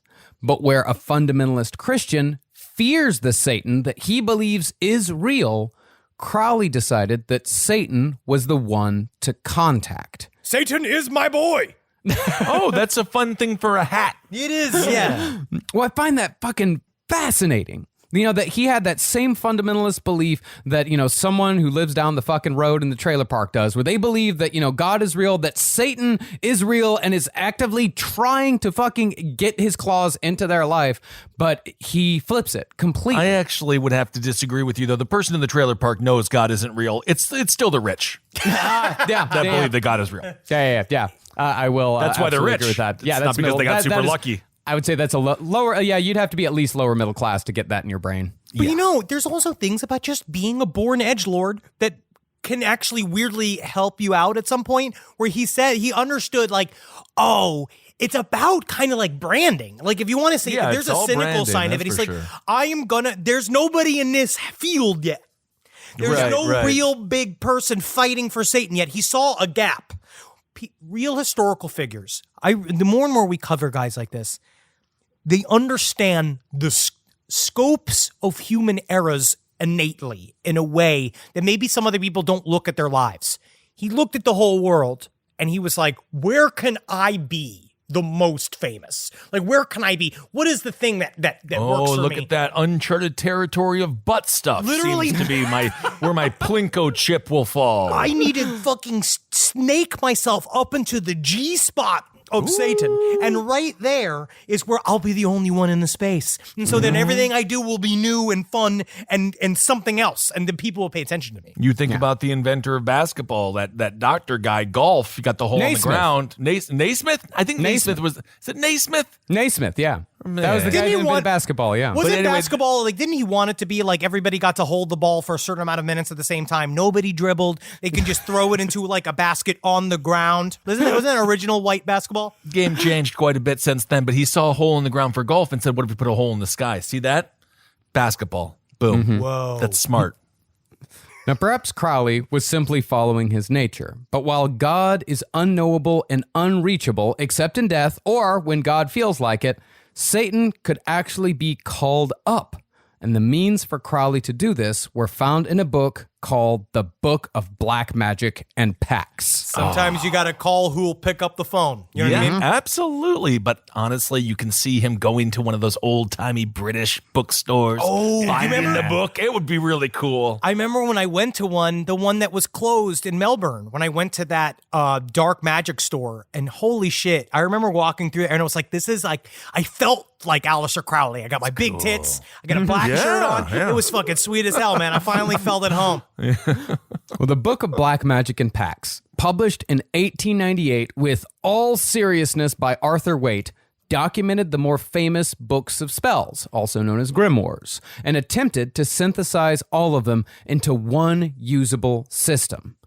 Waite also, within the book, alluded to the possibility that there might be a hidden church out there somewhere, that's capital H, capital C, where the true rites of initiation into a world of magical power might be learned.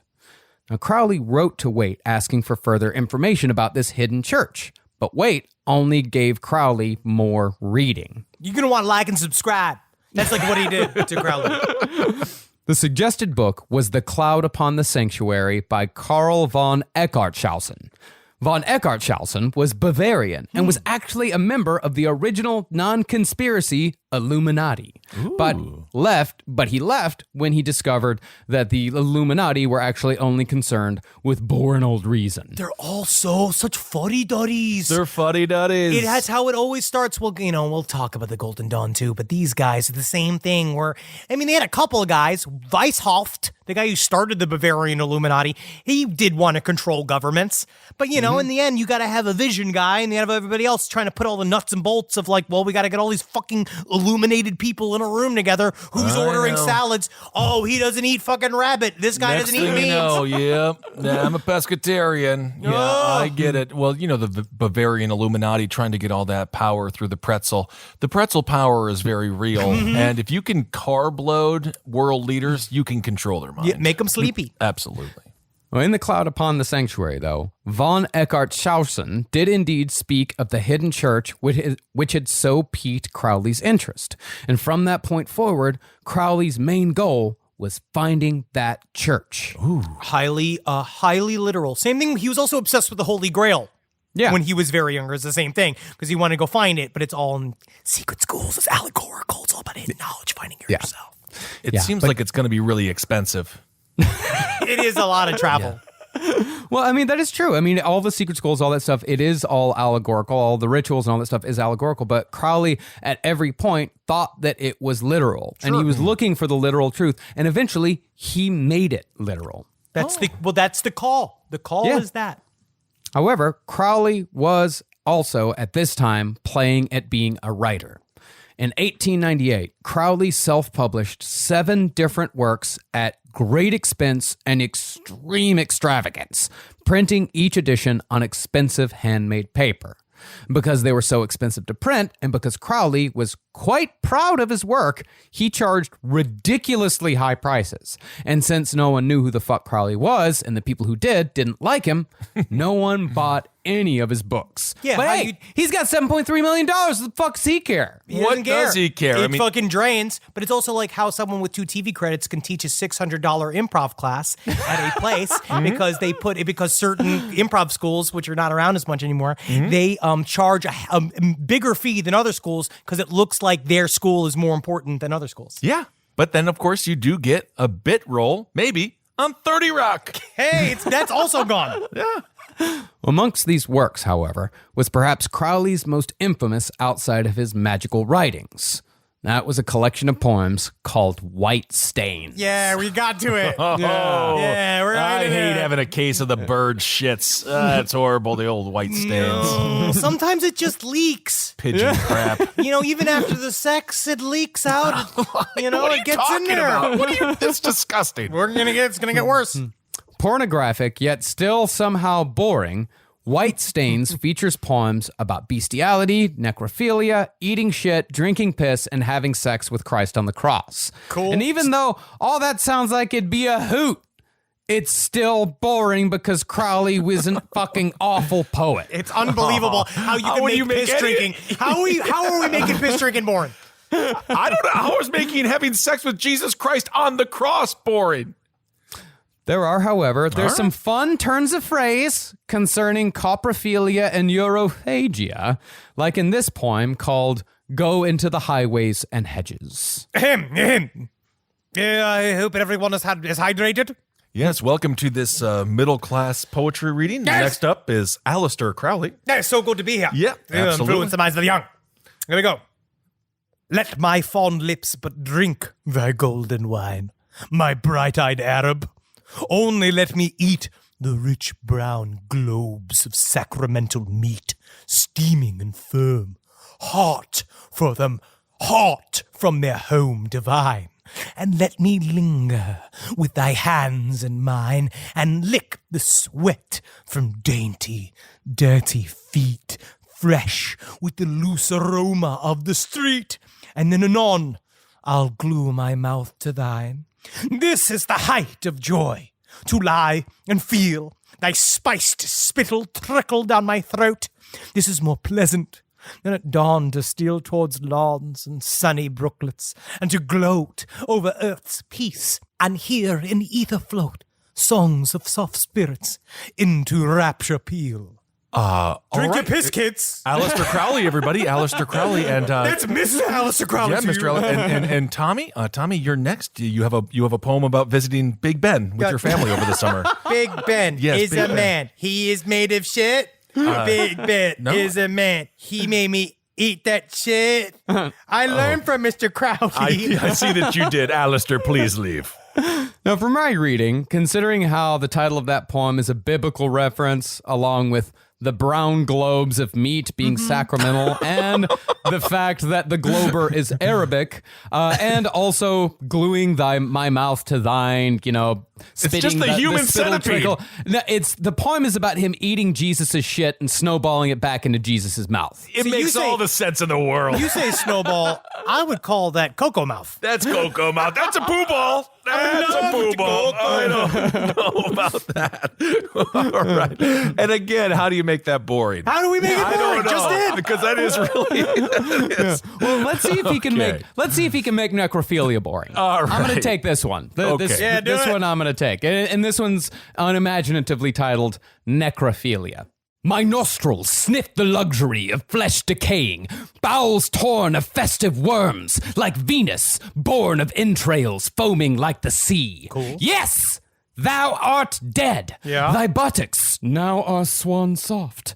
And thou sweatest not, and hast a strange desire begotten me to lick thy bloody brow, Please leave me alone. to gnaw thy holy cheeks, and pull thy lustful tongue from out its sheath, to wallow in the bowels of death, and rip thy belly, and fill full my hands with old putridities, to chew thy dainty testicles. Those are my balls. To revel with the worms in hell's delight in such obscenities. Leave me alone. To pour within thine heart the seed mingled with poisonous discharge from a swollen gland, inflamed and large with gonorrhea's delicious breed. To probe thy belly and to drink the godless fluids and the pool of rank putrescence from the stool thy hanged corpse gave, whose luscious stink excites these songs sublime.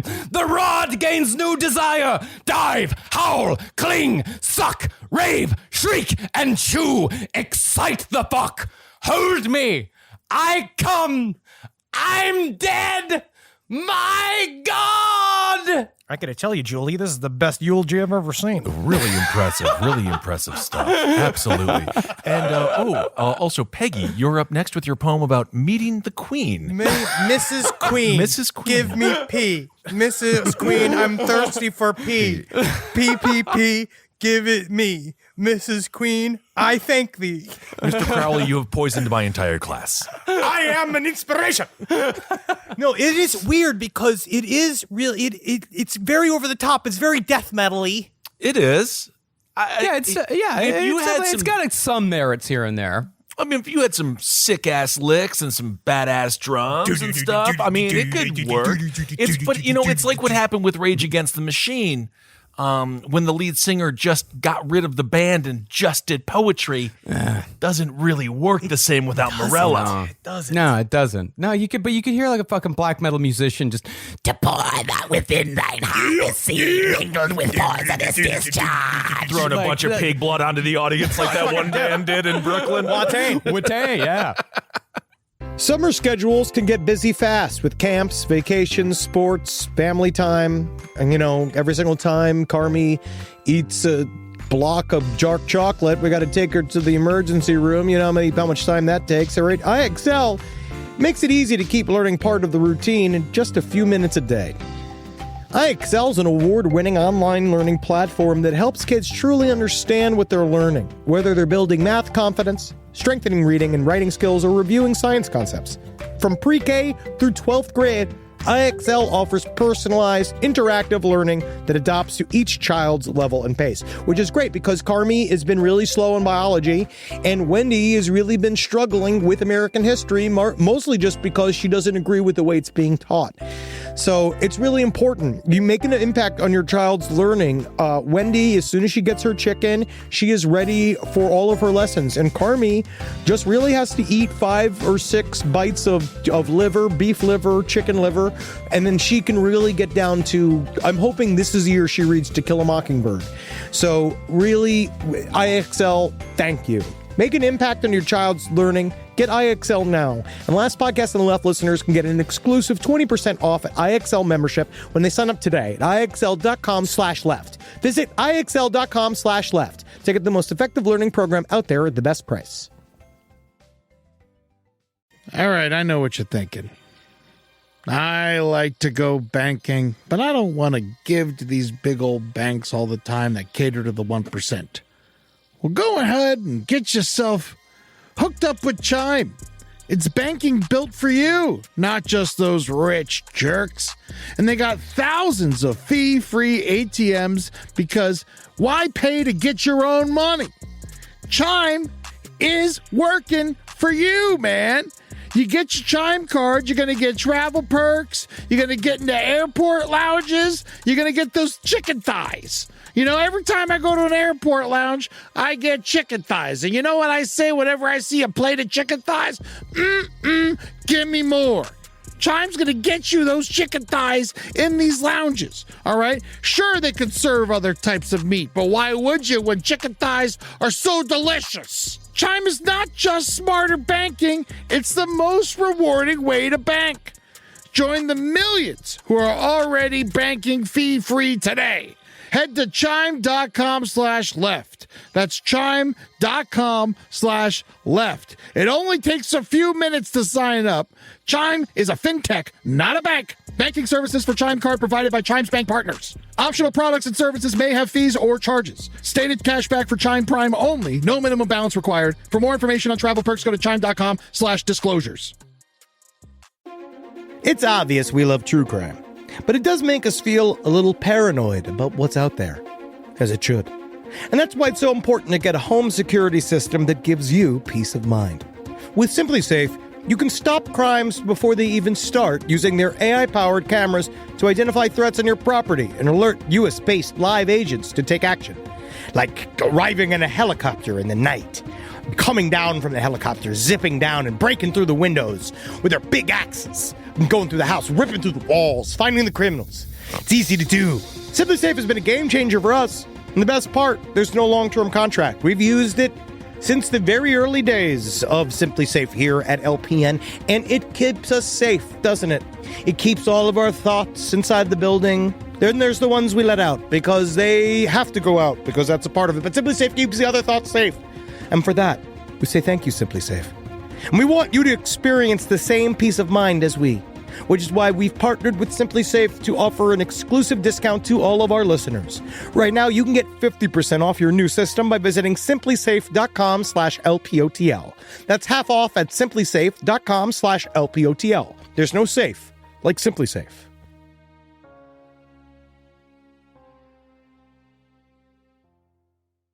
Now, while Crowley was wasting time printing books that no one read, he was also going on climbing expeditions with father figure Oscar Eckenstein, who was also giving Crowley more books on the occult. Did I tell you the story about how Aleister Crowley busted his taint? That's the reason why he got that was one of the problems that he had. What was happened? That he was ice skating as a child, and apparently that's his dick used to leak and blood sometimes because he fell on the tip of an ice skate while he was at, and it stabbed him in his, what he called his most prized perineum. Oh, it stabbed him in his taint. And from then on, he had problems with blood and shit coming out of the tip of his penis from then on because of that. Well, you want to put a little sign up, just letting people know that's possible. That's rough, right? Yeah, don't go ice skating, I guess. What does that have to do with him climbing mountains with Oscar Eckenstein? Well, I guess he always knew where he was going because of the blood trail. The trail. Yeah, you knew where he was all the time. Like, because when they say if a lady has her Do not say, vagina, I hate the snail trail. I hate the snail trail That's term. a weasel trail. Yeah, that makes but sense. no, it was because that's why he said it was common for his dick to leak in the poems. It's also the richest kid accident ever. He had a blown taint. Yeah. Well, out of the books that Eckenstein gave Crowley, the most consequential by far was the Kabbalah unveiled by Samuel Mathers. Now, we're not going to subject everyone to another explanation of Kabbalah because by this point in our 10 years of putting out shows, you're either into it and know the concept already, or you've just fucking tuned out every time we've talked about it, which is fair. Yeah, I don't know if we need to. You don't need to hear us struggle to explain the unknowing ether that all of You're about to start explaining it, and you go further. Just listen to Madonna's Ray of Light, and Yes, you'll get then it. you get it. Yes. Well, actually, if you listen to Hunky Dory or Station to Station, that's or state, various Bowie albums. Just go listen to our fucking episode on David Bowie and the occult, and we get into the fucking Kabbalah pretty hardcore there. But the reason why you might have tuned out is because the Kabbalah is incomprehensible to most people unless it's terribly oversimplified. And even oversimplified, it still doesn't make a whole lot of sense. 4 words: white lady henna tattoo. Yes, yes, Indian The ritual Kabbalah.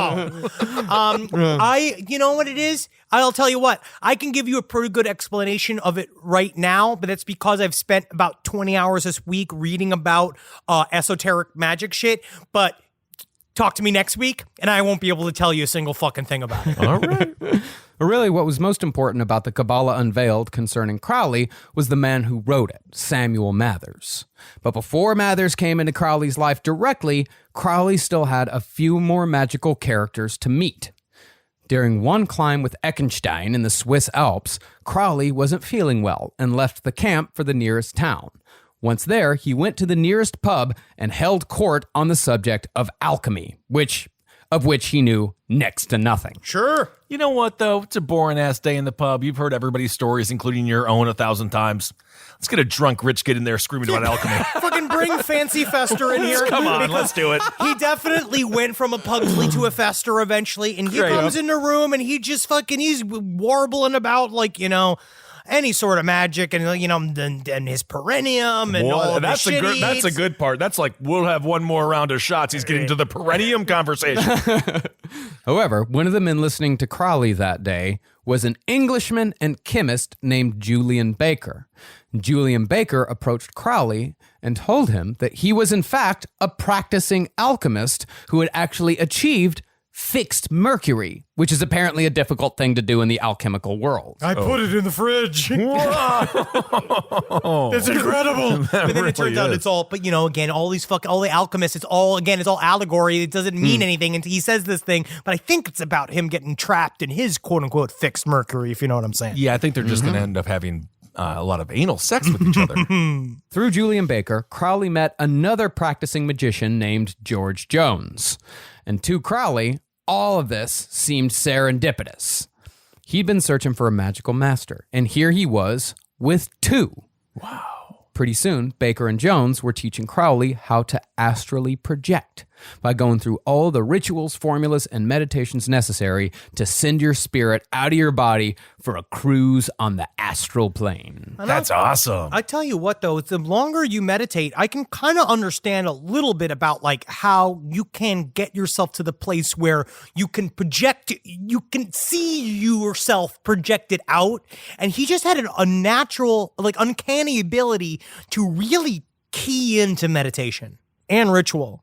And to do it fast. Yeah. I mean, he took to astral projection remarkably fast. And that was a judgment that came from Baker and Jones. That wasn't Crowley saying I was very fast at it. That's other people that know magic saying holy shit, this guy can do this faster than we ever could. And In again, addition, for those of you screaming about how astral projection is not real, or it's more about the idea of that someone can hold this imaginary storyline in their head for so long and allow it to kind of play out in a dreamlike fashion. That's how I kind of view it. Whether or not it's real or not, quote unquote, blah, blah, blah. It's more like how you kind of let yourself openly dream in a way where you are not controlling a narrative that you're seeing in your inner eye. You are trying to create an environment where the thing that you're seeing on the inside of your head is playing out without your direction.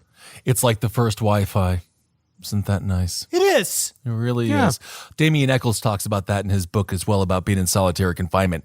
It's a good skill to learn. Oh, yeah. When you're confined in a cell. Well, in addition to the projections, Crowley was also having powerful visions, counting 18 in just 2 months. In one vision, a hideously deformed giant appeared and attempted to break Crowley's magical barrier with malicious intent. But Crowley raised his magical sword, traced a protective pentagram, intoned the tetragrammaton, and banished the spirit. Bye! And that, ladies and gentlemen, is the first RPG ever to be played. We're about to head into full-on LARP territory, my friend. Yeah, I mean, I'm well aware that this vision sounds incredibly goofy, but think of it this way. To Crowley, Baker, and Jones, while this may not have physically happened, it was nonetheless a real experience.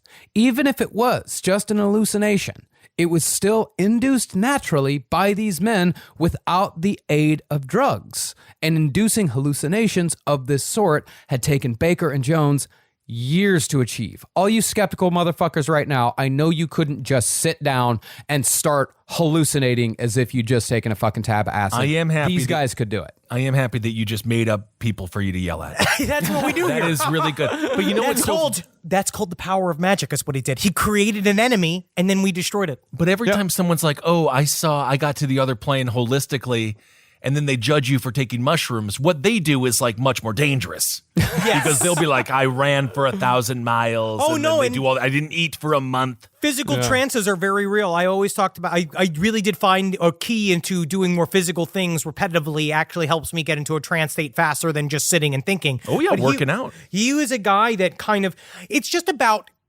do you have the confidence enough to believe in your own bullshit that on some level you've now made it real to 5 people? It's becoming real. The more and more people who consider it to be real, that's what the magic is. That's where the mysticism is. It's a human connection to something that's ethereal, which is what we're trying to create here. We're trying to tell the human story versus our normal magical garbage that we, Dog Meat and I, are prone to maybe exploring. Where this is more of a story like, these guys are just like, well, this guy, he's either a great liar or he's a really good liar. Yeah, absolutely. He's one or both.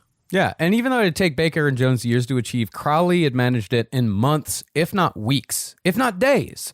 And he'd done so after reading just a few books. He had no training, he just knew how to do it. But concerning Crowley's natural abilities, after just 2 months of training with his new buddies, both decided that Aleister Crowley was competent enough to join the hidden church that Crowley had been seeking all along.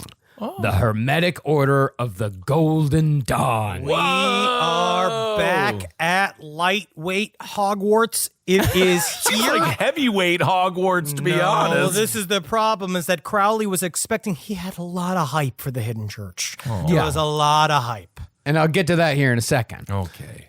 Now, before we get into Crowley's disastrous time with the Golden Dawn, it would be helpful for us to have a very, very brief refresher concerning the differences between left and right-hand path magic, because it is essential to understanding Crowley's rise and fall. And I'm going to keep this very, very short.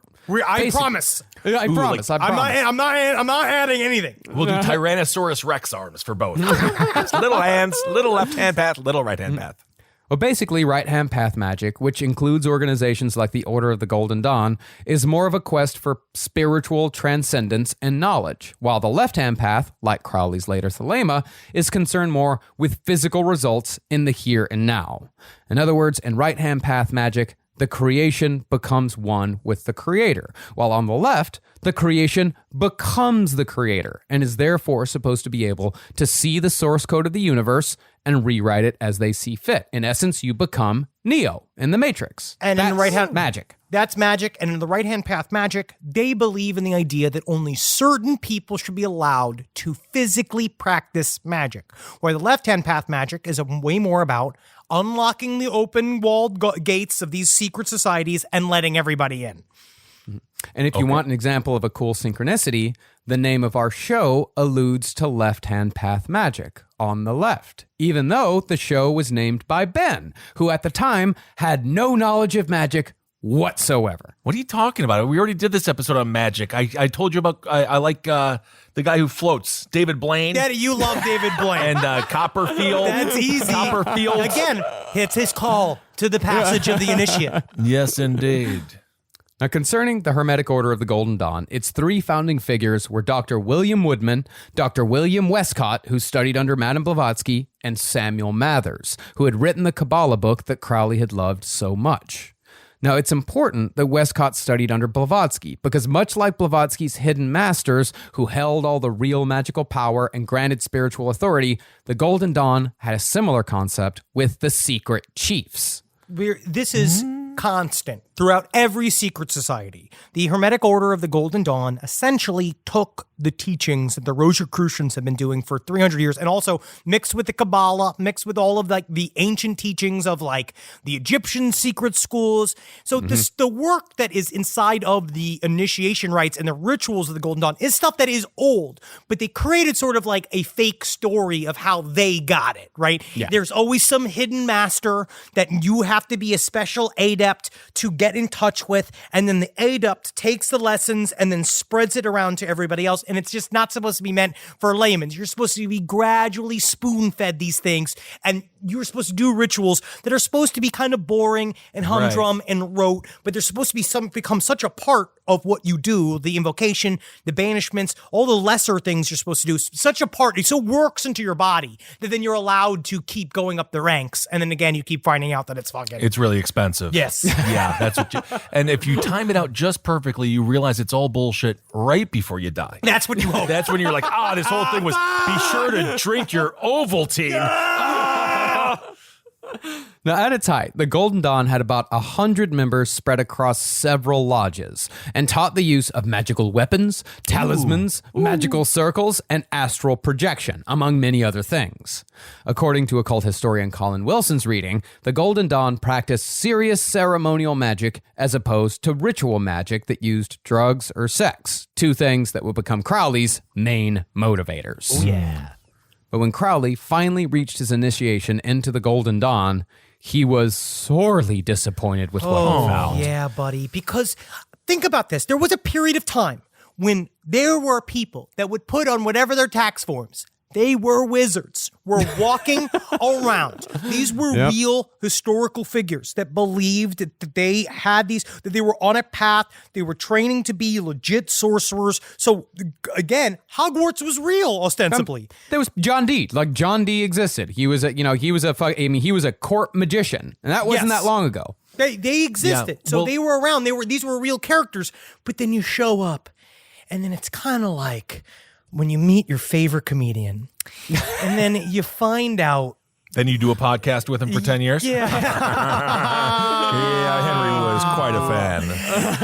Oh, yeah. And then they become a liability. You know what I mean? You're then chained to this person. But, No, of course. when he showed up, I guess it wasn't Hogwarts. Oh. Well, Crowley had been expecting something out of The Cloud Upon the Sanctuary, the fucking Harry Potter book that he'd read. He was expecting dangerous rituals performed in a mysterious hidden temple where demons could, at any point, take the life of a member. My favorite was he was going into the ritual when he was going to be initiated. His first question was like, so tell me, how many people have died during the ritual? And they're all like, nobody, but I mean, Clark has asthma. You know what I mean? And then they have to he has to just go and be like, Instead, his initiation took place in a Masonic hall that the Golden Dawn had rented for the occasion. So we have kind of a WeWork space, and we were thinking maybe we could do it there. guys, I actually have the conference room signed out from 2 to 3, so Yeah, we got to actually make this really quick. yeah, because it's 2:55. I just want to say, just more of a warning to you guys. In about 5 minutes, I'm going to come around and ask you guys to leave. All right, just so you know. And then you guys. But great, have fun with the daggers. When do I become a demon? And Crowley, ever the snob, judged the people who initiated him into the Golden Dawn as, quote, A model of middle-class mediocrities. Some of the members were even disappointed in themselves. One of them called the order the very essence of British middle-class dullness and a club like any other that was simply a place to pass the time and meet one's friends. They could have just made it more fun. But the problem is they had to be, they're British, so everything has to be serious. And Aleister Crowley walks in there, and he was just so excited, and then he's just like, oh no, I'm the coolest one. So basically, he walked into like an Alcoholics Anonymous meeting and being like, y'all don't get hammered and don't say your names. I got this all wrong. Oh, shit. I thought this was where we got drunk. I thought this was a no-names party.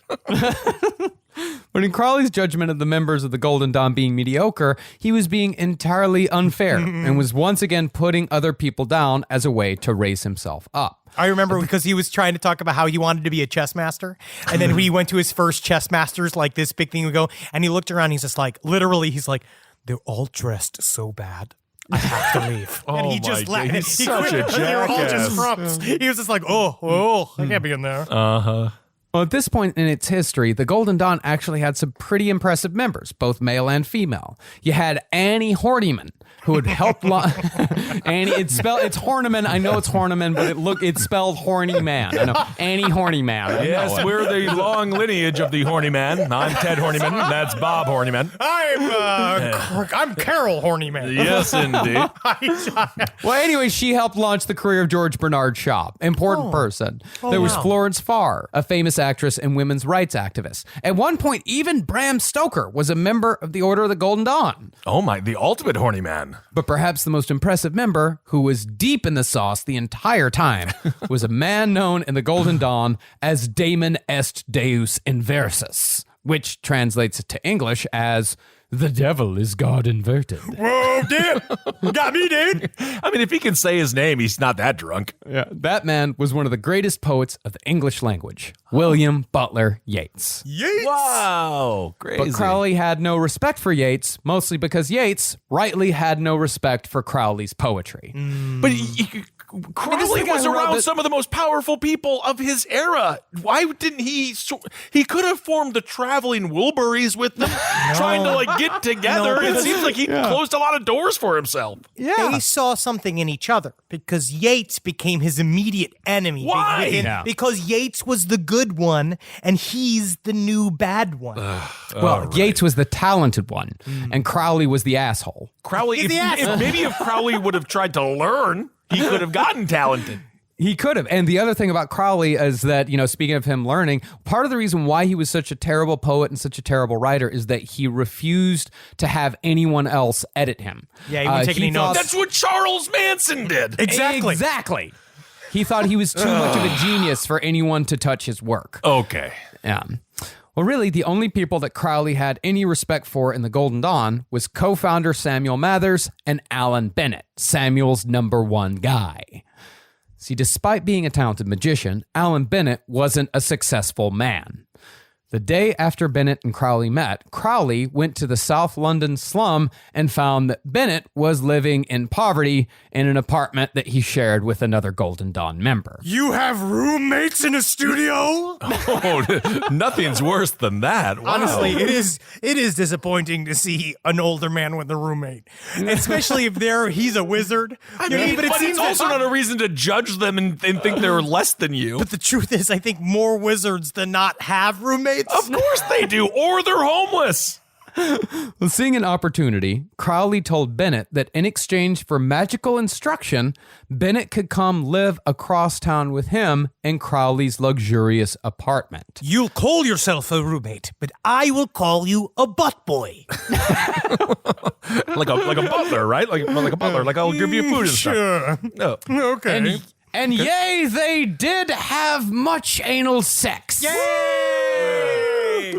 But this didn't seem to be Crowley's only motivation. From my interpretation, Crowley was just kind of lonely. He was living he was living by himself. He'd rented the apartment under the name Count Vladimir Svarov, and he was spending his days wandering the streets, talking to tradesmen in a Russian accent. This is the thing Why about are the we Golden talking Dawn. about this guy again? Listen, he gets better. It gets better. He becomes cooler. Yeah, it becomes much cooler. Yeah, but there's the fucking AWAS and fucking Horus. There's all kind in the fucking fucking in a goddamn pyramid. That's next All episode. right. That's next episode. Okay. But to get to all that, we have to talk about how fucking pathetic Aleister Crowley was at many points in his life. Well, we all did things when we were improv students and when we were beginning sketch comedians. Sure. We know that you do because at I never the time, signed a lease with the name Vlad the Ben before. Well, you didn't have any imagination, and you were in a prop comic it's like illegal. me. It's illegal. You had to be a character stand-up to understand what this is like.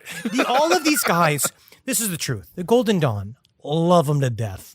These guys are, in a word, nerds. Oh, Because that's sad. they really did. They like to put on play acts. A lot of the rituals, before you got to the part where you're allowed to practice magic, you had to do these plays, these like theaters where you kind of would like play out these kind of parables and shit in costumes.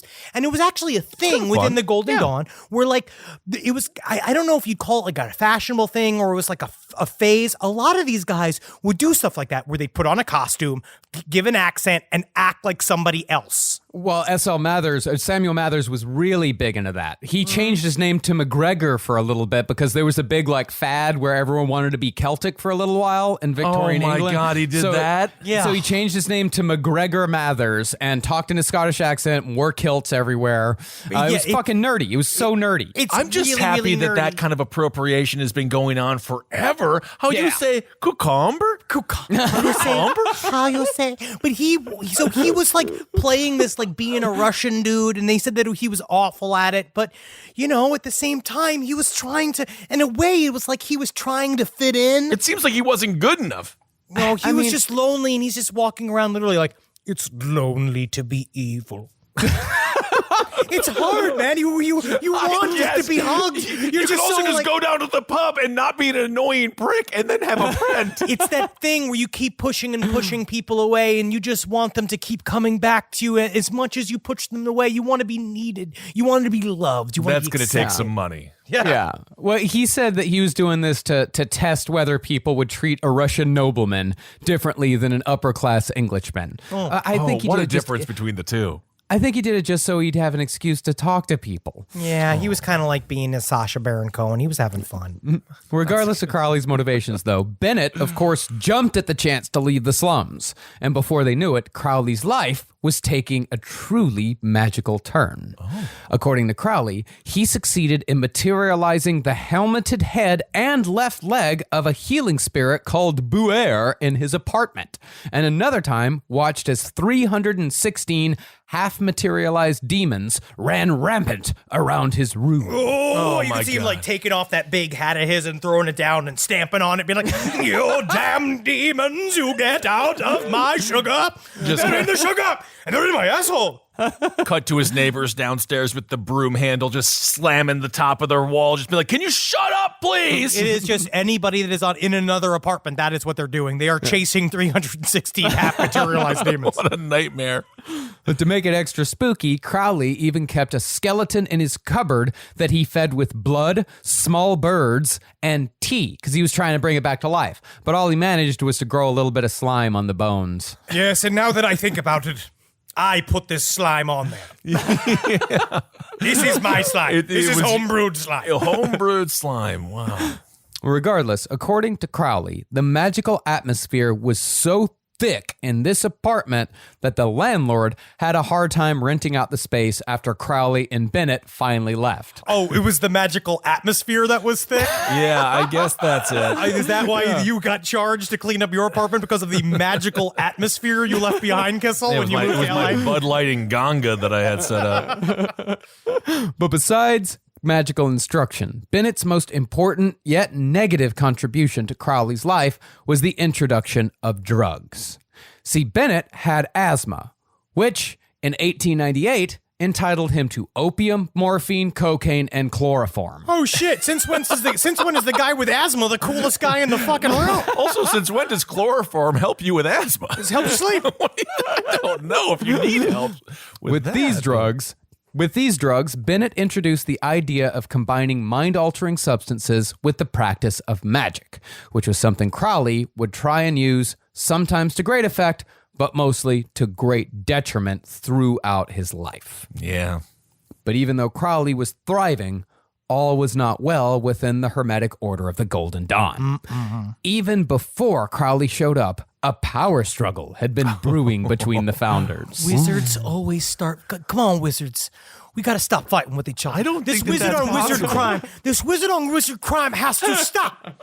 Okay, because then it comes There's down to something why with we people got to who fight. call themselves wizards that seem like they enjoy getting into fights with other people. Also, Natalie happened to say that wizards technically have been stolen by the KKK, but so that's why we should call them sorcerers. But I think we need to that's take the true. word back. I think that's actually good. Not the same can be said for the swastika. No, that's gone. The That's Nazis gone. actually That's did gone. win that one. That's gone. But I That's think gone. you're right. The word wizard is back into the magic community.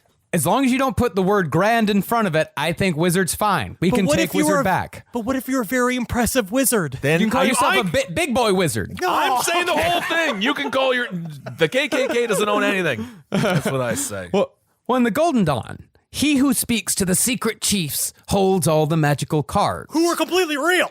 Yeah, that's the thing. The secret chiefs is just like Madame I guess. Blavatsky said. You know what I mean? Yeah, it's like the hidden hidden Wink, masters wink, are wink, actual wink, wink, people. wink, wink, wink. But yeah, the secret chiefs are real. And in the beginning, the three founders all claimed to have spoken to their specific secret chiefs. But by 1898, co-founder William Woodman was dead, and Dr. Westcott had been outed as a wizard. See, Westcott had left behind some papers in a hansom cab, and those papers had spoken quite extensively of Westcott's magical pursuits, and those same papers had made their way to his superiors at the London coroner's office. Pros and cons of me being a wizard. Lots of friends. Yeah. Cool new hat. Ate a really nice sandwich today, and in my mind, I changed it to a grilled cheese, but I'm not allowed to have cheese because the doctor said I should cut back on animal fats. Cons. I am completely alone. I have no skills, and I did nothing but imagine yesterday. At least you had that cheese sandwich. And this tells you so much about like magical orders. So this guy, Dr. Westcott, he is the he is the co-head of the Hermetic Order of the Golden Dawn. It's one of the most, storied magical orders in history. His boss told him that if he wanted to keep his job, he's got to cut out the magic. Oh my God. This just reminds me of Morbid. I keep thinking of Morbid. Did you say he worked at the coroner's office? He worked at the coroner's office. So it's like if he you was want the to keep biggest on goth gut- kid in the fucking world. Yeah, dude. He was fucking cool as shit. He was working for the mortuary office. He was a wizard on the side. But then the fucking boss said, well, I'll tell you what, Greg, you can either cut open these corpses or you can continue being a wizard. Make your choice.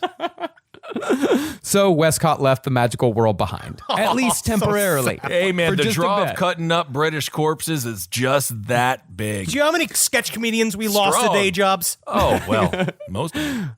Westcott would eventually return, but in the meantime, Mathers was the only man in the room with a line to the secret chiefs. And that created a power imbalance. Having the Yes. three of them there kind of helped settle the group, having three people who've had direct conference with the secret chiefs, because they also had a series of documents that were supposedly given to them from this German contact, and that German contact's the one with the secret chiefs. Yeah. But the thing is that now you only have one.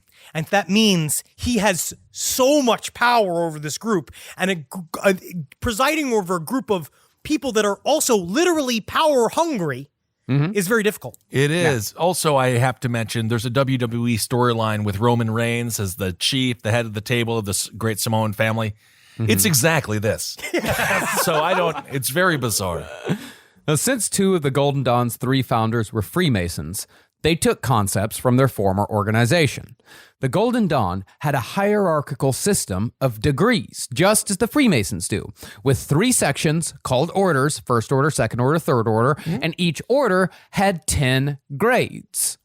The first grade in the first order was neophyte, which is someone not yet on the magical ladder. And it was at this level that Crowley was christened Frater Perdurabo, which means he who endures to the end. Sure. Oh, well, that is very true, isn't it? It does. Power bottom. But since Crowley already knew most of the stuff you're supposed to learn as a neophyte, and since he was naturally tuned into magic itself, whatever magic is, and whatever these people considered it, he quickly rose up through the ranks of Zelator, Theoricus, Practicus, and Philosophus. Honestly, if I had more hours in the day, it would be so fun to join into the OTO or something like this, just to be able to be a part, like have all the sashes and shit. That's why it's fun. That's why people get into Scientology too, I guess. Yeah, you think that would be a good idea? You don't think you'd be part of a massive scandal, maybe in a documentary, maybe incarcerated at some point? It could help the numbers of the That's show. a good idea. Honestly, it could help think us. so? Yeah, it could help us in Getting the end. into a bizarre sex cult? I mean, I don't know. Now, these grades represented the First Order, in which initiates like Crowley performed ceremonies and rituals and studied the philosophy of magic, yet did not actually practice ceremonial magic in the Golden Dawn style themselves.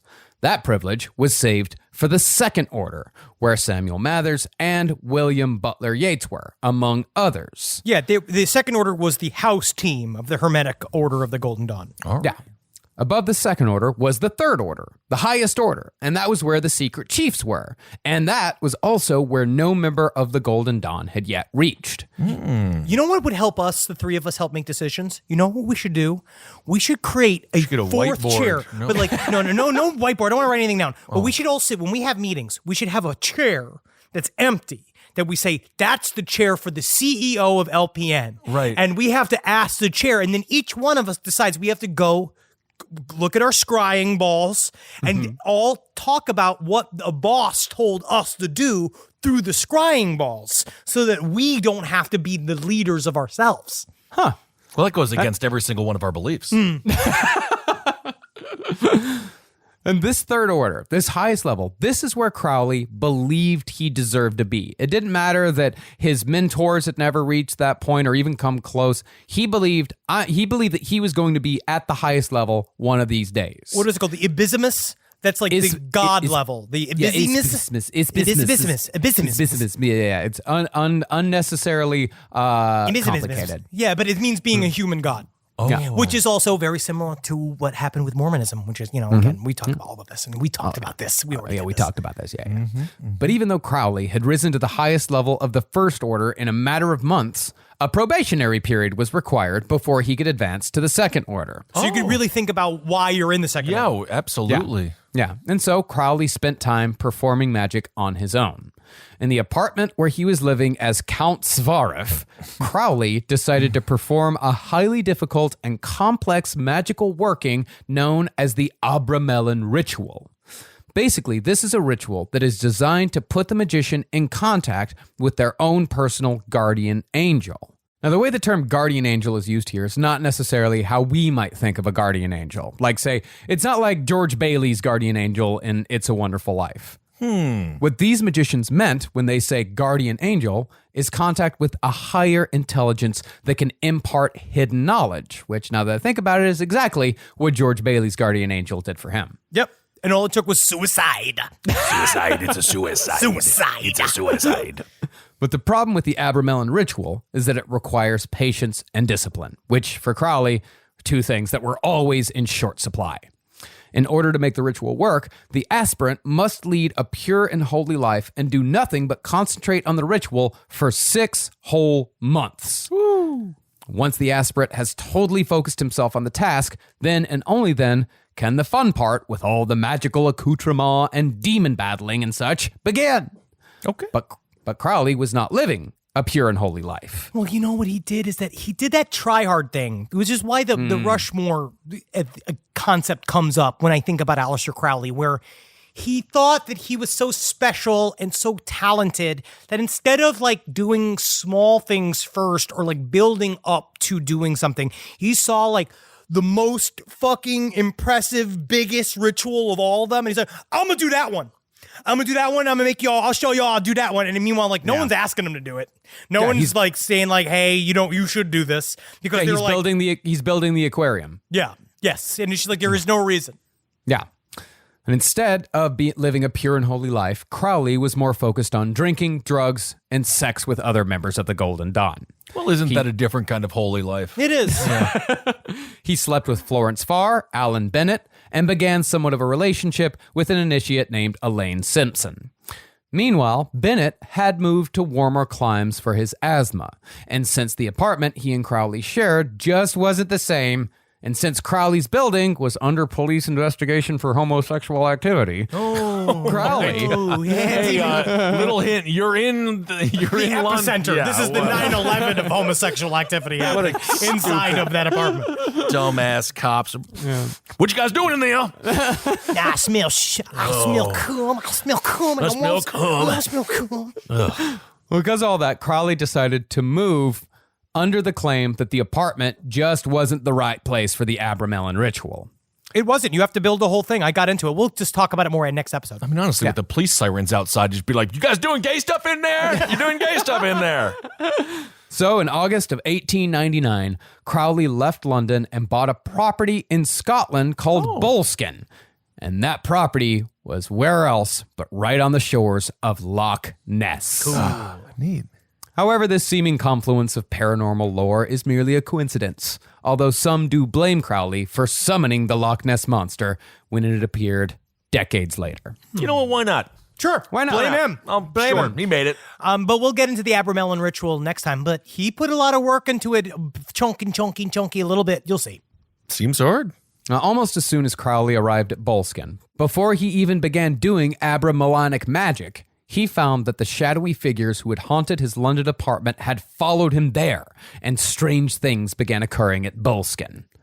Crowley's coachman, usually a sober man, became a drunk. The lodge keeper pulled a Jack Torrance and tried killing his wife and kids. A psychic whom Crowley had brought from London suddenly gave up the calling and started a career in high-risk sex work. Hey, honestly, psychic to sex worker really works because it requires the same amount of skill. Like, you literally have to be able to read people. It's hard. Gotta be entertaining. I don't know about high-risk sex work. Do you do it like spelunking or something? yeah, I you don't do know it if from that's the- good. But... Doing it in a way that might get you killed. okay. I like spelunking. Sure. Yeah. In addition to all that business, there was actually a fatality, although it could have been a coincidence. A local butcher died from an accidental slice of an artery, but Crowley claimed credit, saying the accident occurred because Crowley had absent-mindedly written demonic names on a bill from said butcher. Crowley, you are going to want to start getting these things right. Because you are killing people with the stroke of a pen. I don't have an eye for detail. You're going to want to get it. But it is, he did have an eye for detail. That's actually wrong. He was like that, but he just was such a flippant, weird dude. But this is the kind of shit that we talked about, how when I was doing various little chaos magic rituals, the type of weird shit that starts happening around you that is very disruptive to your normal life. It's like dark synchronicities, weird things that keep happening, like feeling like you're being watched, doors opening, stuff like that, where you start to feel like a crazy person because you are not properly doing the shit if it is real that you are doing. But true to form, Crowley couldn't focus on the Abramelin ritual. Instead, his thoughts often wandered back to the Hermetic Order of the Golden Dawn, and eventually, he decided that there was no reason why he should have to wait any longer to be initiated into the Second Order. All right. Now, by the year 1900, Dr. Westcott had gotten around his boss's objection to his magical career and had returned to the Golden Dawn. Okay, you can cut up the corpses again. And this return had caused a rift between Westcott and Samuel Mathers. See, Mathers had come to believe that Westcott, way back when the order was founded, had forged a letter from his secret chief, Anna Sprengel. What's a Springle, please? Anna Sprengel, yeah. Anna Secret Sprengel. Secret chief Anna Sprengel, yeah. Oh, okay. But we don't know if she's real or not. I see. Yeah.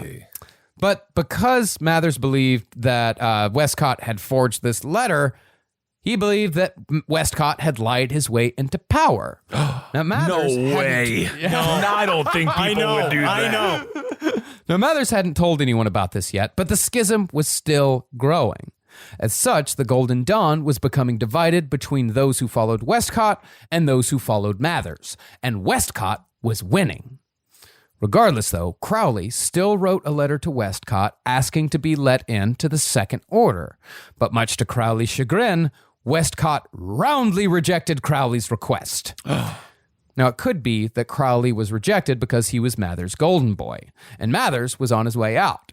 It could also be that Crowley was refused because of his homosexual relationships, and because Crowley was using sex to gain magical power. I don't know. It sounds like maybe half of one, half 6 a dozen of the other. Could be. Honestly, I think Crowley was refused admission into the Second Order because most of the magicians just didn't like him. They didn't like him. That makes more sense. And Crowley was ruining their fucking vibe. Well, the thing is, he was ruining their vibe, but they were ruining his vibe. I mean, honestly, though, they were not like they didn't get his shtick, and they didn't understand how, like, honestly, having like your own like villain within your little world could have helped everybody because it's like another character. It makes you more like the Justice League, where you have like all these different types of like fucking weird people all in one room with superpowers and shit. So you're saying it's if the fucking Punisher joined the Avengers. That's what it's like? That would have been dope.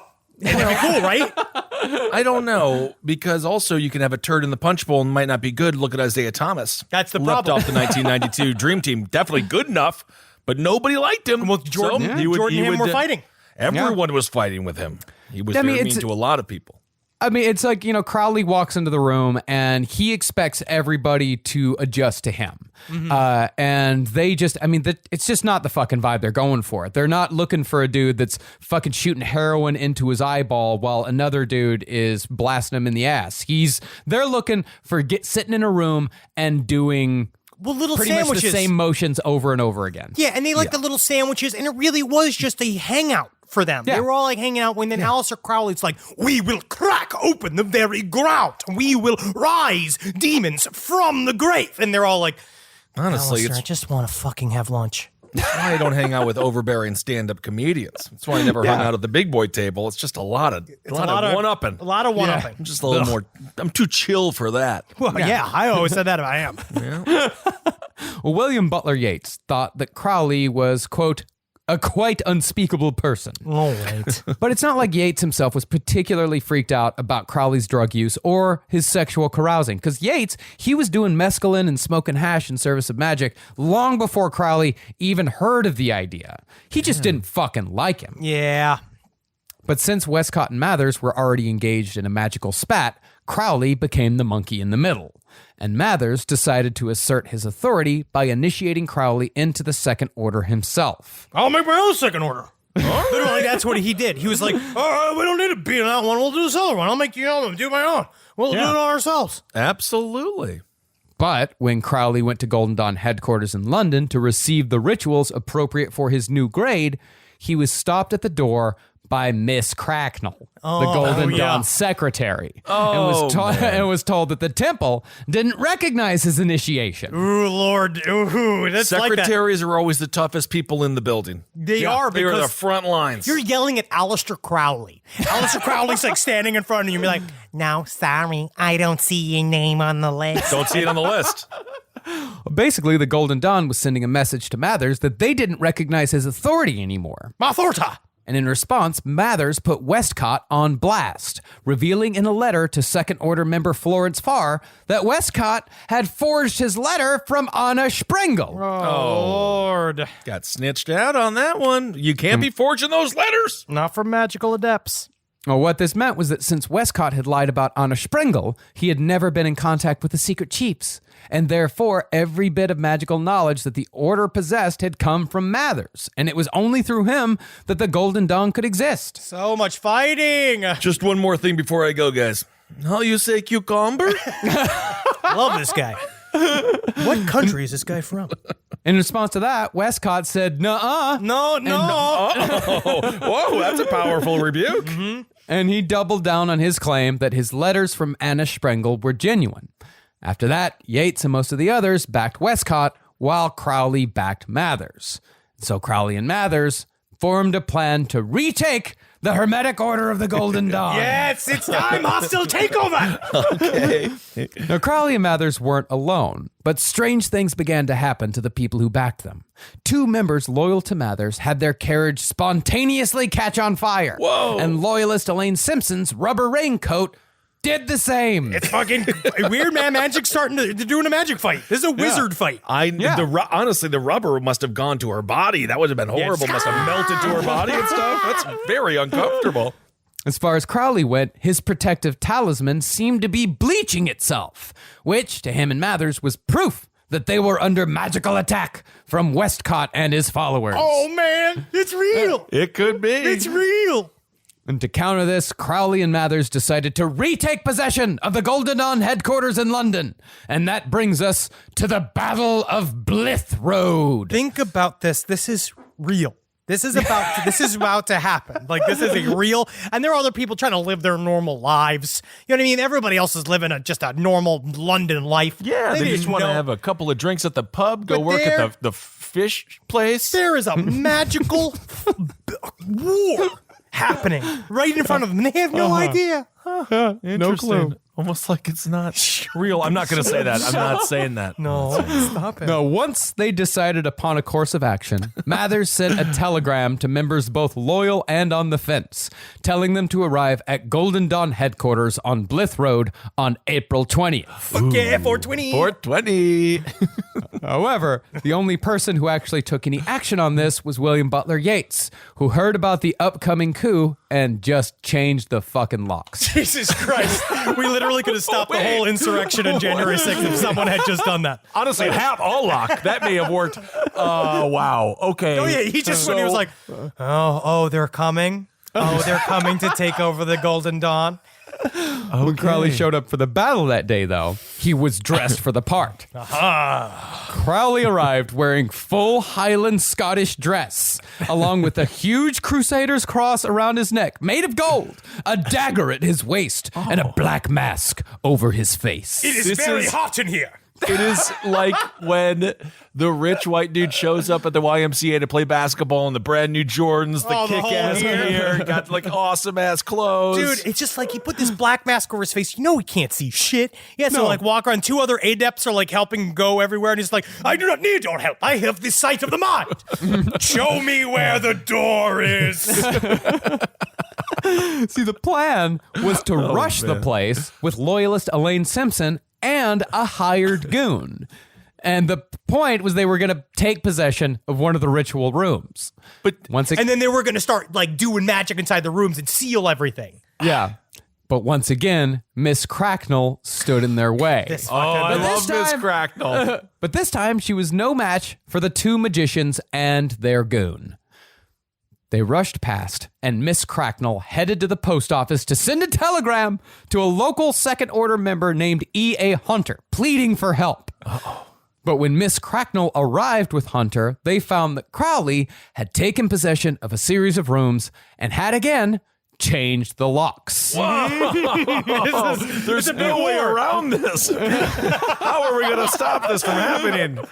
And Crowley True had magic. also childishly written his name on a roll call of second order initiates. It seems you like see- the and I- magician is the locksmith that changed the locks. What dubious machinery is this? Excellent control over doors. And that's why I cross out Yeats. I write fuck you, Yeats. And then I write Aleister Crowley very big. Wow. Well, eventually, Florence Farr, the second order initiate to whom Mathers had written the Anna Sprengel letter, she showed up. She just called the cops. Oh, these fucking cops. And then the cop, what did You'll see. All right. They arrived and told Crowley to leave, which he did under protest. This is under protest that I'm leaving. Don't tase me, bro. I'm not leaving because you're telling me. I'm leaving because I'm hungry. Is that right? There is no food in here. Okay. I mean, honestly, I thought catering was here, but they must get it in. They must deliver it. But 2 days later, he returned. Oh.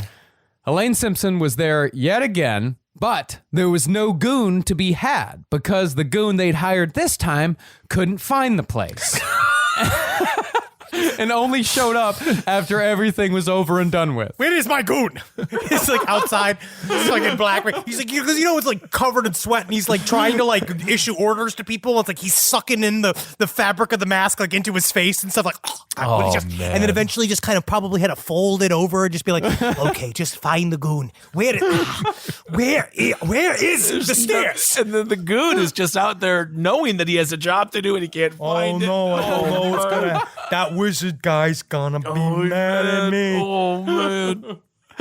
So Crowley without a goon, and since Yeats had changed the locks, again. God. Crowley had to get inside somehow, and they weren't letting him in this time. So he went and talked to the landlord and convinced the landlord to unlock the door for him. Great week for the person who is the town locksmith. I mean, this Boom, fucking keep these guy. wizard wars going. Yeah, you Yeah. just got to landlord's got Aleister Crowley screaming at you, and you're just like, all right, I'll let you in. And so Crowley entered the headquarters once again and with all seriousness climbed the stairs, making the sign of the pentacle inverted and shouting magical curses at anyone who stood in his way. You're cursed, and you're cursed, and you're cursed. Honestly, it reminds me of those martial arts videos where the guy is like a pseudo martial artist that just gets his ass kicked by a real martial artist. Yeah, all that kind of shit. The one who finally stopped him was William Butler Yeats, who simply kicked Crowley down the stairs with nothing more magical than his fucking foot. And These that's are why I love also Yates. poets. Because he's the practical guy. He's always like, just change the fucking locks. It's like, oh, you're fucking throwing magical curses at me. Bam! And he just fucking goes rolling down the stairs. Get the fuck out of here then. An author and a poet. I guess the author wins. But I'll in the tell you fight what. versus the author and the poet. This is one of those roasts that sticks with a man. You know what I mean?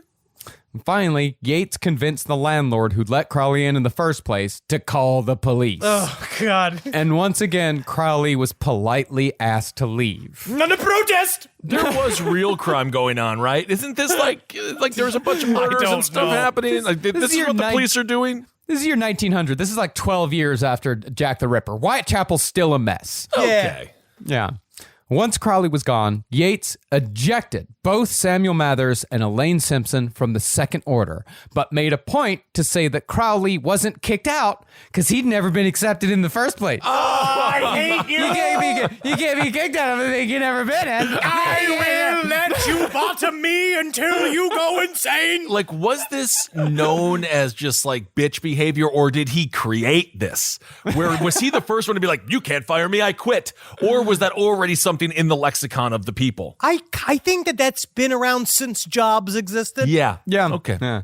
Well, in a last-ditch effort to stay in his magic club, Crowley took the Hermetic Order of the Golden Dawn to court, but lost the case and was ordered to pay a £5 fee in court costs. No, you don't get to do what tangible, intelligent people set up so we can have a society. You can't solve your problems that way. You decided to be a wizard. So you have to do it by wizard magic. You don't get to use the courts. He kicked me in my bottom, and my bottom is for loving. Concerning Yates and Crowley, though, it's thought by some that Aleister Crowley might have partly been the inspiration for what is arguably Yeats's greatest work, The Second Coming. If one reads the poem, with the things falling apart and the center not holding and all that, it's not hard to imagine Crowley as the rough beast slouching towards Bethlehem, the man who represents the worst full of passionate intensity, while the best lack all conviction. Damn. So he's like the anti-muse. Yeah, he's like what Carly Simon wrote the You're So Vain song about. Yes. Who was that about again? Warren Beatty. No, it was not Warren Beatty. Yes, it was. Really? Well, he says he thinks it is. Well, that's because he's an asshole. I have no idea. He might be. I don't know. I have no idea. But even though Crowley lost the Battle of Blythe Road by any measure, he still joined Samuel Mathers in Paris and declared himself the winner. That's all you have to do. There it is. I didn't even want to be there. Wow. I didn't even want to go there. I love it. Magical thinking mixed with politics can lead to nightmares. But in this case, I guess it's okay. But even though Crowley had quote unquote won, the shine. What did he win? What did he win again? The What did battle. He won the battle. But what did you get out of it? He's in the Second Order. In his mind, okay. he's in the Second Order. They don't recognize Westcott. They don't recognize any of these other fucking people. He's in the Second Order. He wrote his name in the fucking book. He won. Okay. He got in there. Okay. I'm not going to argue. Sure. But even so, the shine on Samuel Mathers was starting to wear off for Crowley. See, when Mathers wrote the letter about Anna Sprengel to Florence Farr, he said he knew Westcott was a fraud because Anna Sprengel was alive and well and working with him in Paris. When Crowley joined Mathers in Paris, though, he found that Mathers had just been scammed. The woman who was claiming to be Secret Chief Anna Sprengel was actually a woman named Mrs. Horos, who'd gotten secret information about Mathers from none other than Madame Blavatsky years earlier. Grifter's gonna grift. And was pretending that it was secret knowledge when it just came from her and Madame Blavatsky fucking gossiping. Wow. See, Mrs. Horos was obese and had claimed to have absorbed Madame Blavatsky's spirit after her death. And when she'd done that, she gained not just Blavatsky's knowledge, but her weight as well. Ooh, that's why I call all jelly donuts Blavatsky's. Yeah, what I like about this, like every single time I eat a bunch of spaghetti, I call it reading books. I read a lot of books. But even though Mathers fell for it, all this bullshit was too much for even someone as ready to believe as Crowley was. And since Mathers gave up his rebellion after the Battle of Blythe Road, Crowley gave up on Mathers and the Golden Dawn. Oh. But in this, Lockman makes a fucking great point. And it's one of my favorite, so far it's my favorite point that he makes. Even though Crowley left the Golden Dawn, Crowley still spent his life reaching for higher and higher degrees of magical knowledge as they were laid out by the Order, as if he'd quit the Boy Scouts, but still kept trying for merit badges. It was like was like how he originally kept to the Satan's, how he kept to the standards of Satan being the evil within the construct of the Christian belief. So he's still within a structure that he is working in. It's like the people who are too fat to be in the military, but still go and buy military fatigues and walk around with guns. Yeah. If there's something so much scarier than the person who is too dumb to be a cop, Well, but who is just like patrolling for the people. John Wayne Gacy, Yes, David indeed. Berkowitz, Yeah. it's all the same shit. But Aleister Crowley, he will eventually break free. Okay. So after that, Crowley decided that his magical destiny lay elsewhere. So the Abramelin ritual was once again abandoned, and Aleister boarded a ship en route to New York City. New York City? And that's where we'll pick back up for All part right. 2. Yes. Aleister Crowley must have had a blast on that boat to New York City. New York City. It was the Lusitania. Aleister takes Manhattan. Hopefully it's better than when Jason did it. It's not. Yeah. Great. This story. It lasts a little longer than 10 fucking minutes, though. Well, they paid so much money for those ads in Times Square to get up I on remember. on the big screen. This story is going to get more windy. Next week's way more magic. When's the gaping? When's When's the gaping, next guys? Week is it's literally already kind of started. Was there not enough gaping in this episode I for didn't you? hear the word gape one time until I just brought it up. We'll see. I think you'll see a little bit of gape here, my friend, if you set your eyes upon it. We shall do its next episode. And then, so this was the passage of the initiate heading its way towards what is then called Adventures of the Magical.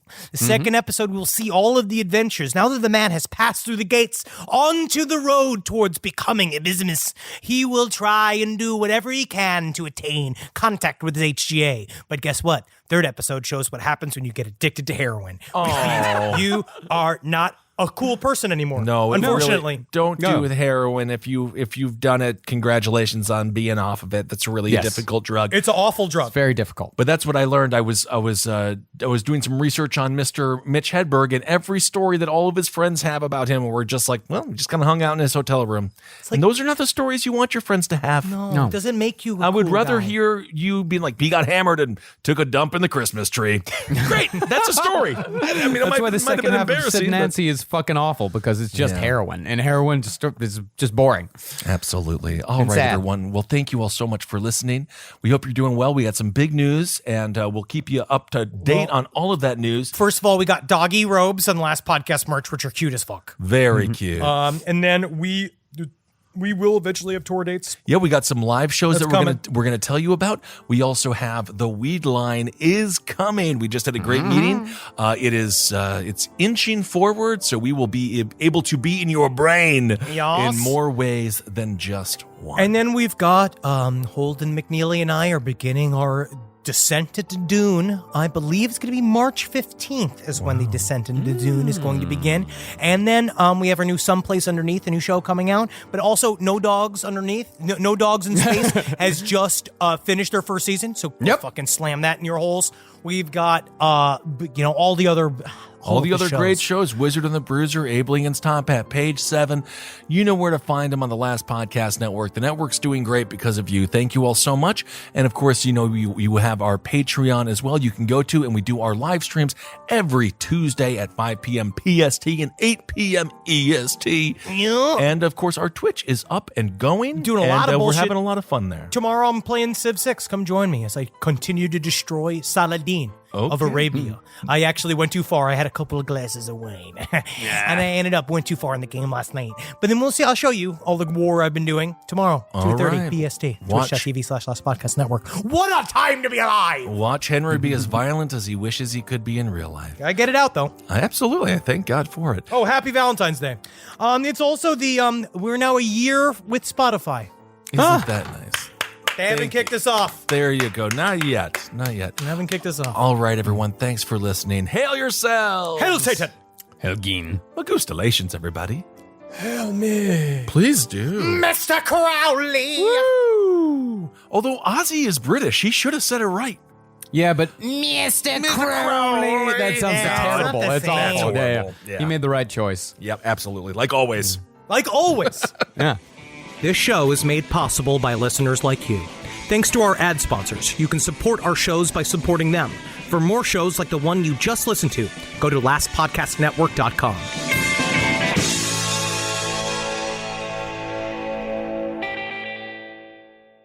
You wouldn't take financial advice from a 72 hours in a single day alpha influencer, would you? Same goes if you're in a car accident or any accident. Who you choose matters. That's why Morgan & Morgan exists. They're the largest injury law firm in America, and they've built a reputation by actually winning cases, not just talking about it. Over 1,000 lawyers across all 50 states and $30 billion recovered. Injured? Go to forthepeople.com/podcast. That's forthepeople.com/podcast. Hi, listeners. Marcus, Ed, and Henry here. It's a little bit of an announcement. You loving all the episodes of Last Podcasts on the Left lately? Well, listen, now you can get even more from us. Squeeze it out of us. If you want to hear new episodes ad-free and unlock access to Last Podcast on the Left 7 days early, subscribe to SiriusXM Podcast Plus on Apple Podcasts or visit SiriusXM.com/Podcast Plus to start your free trial today. Do it.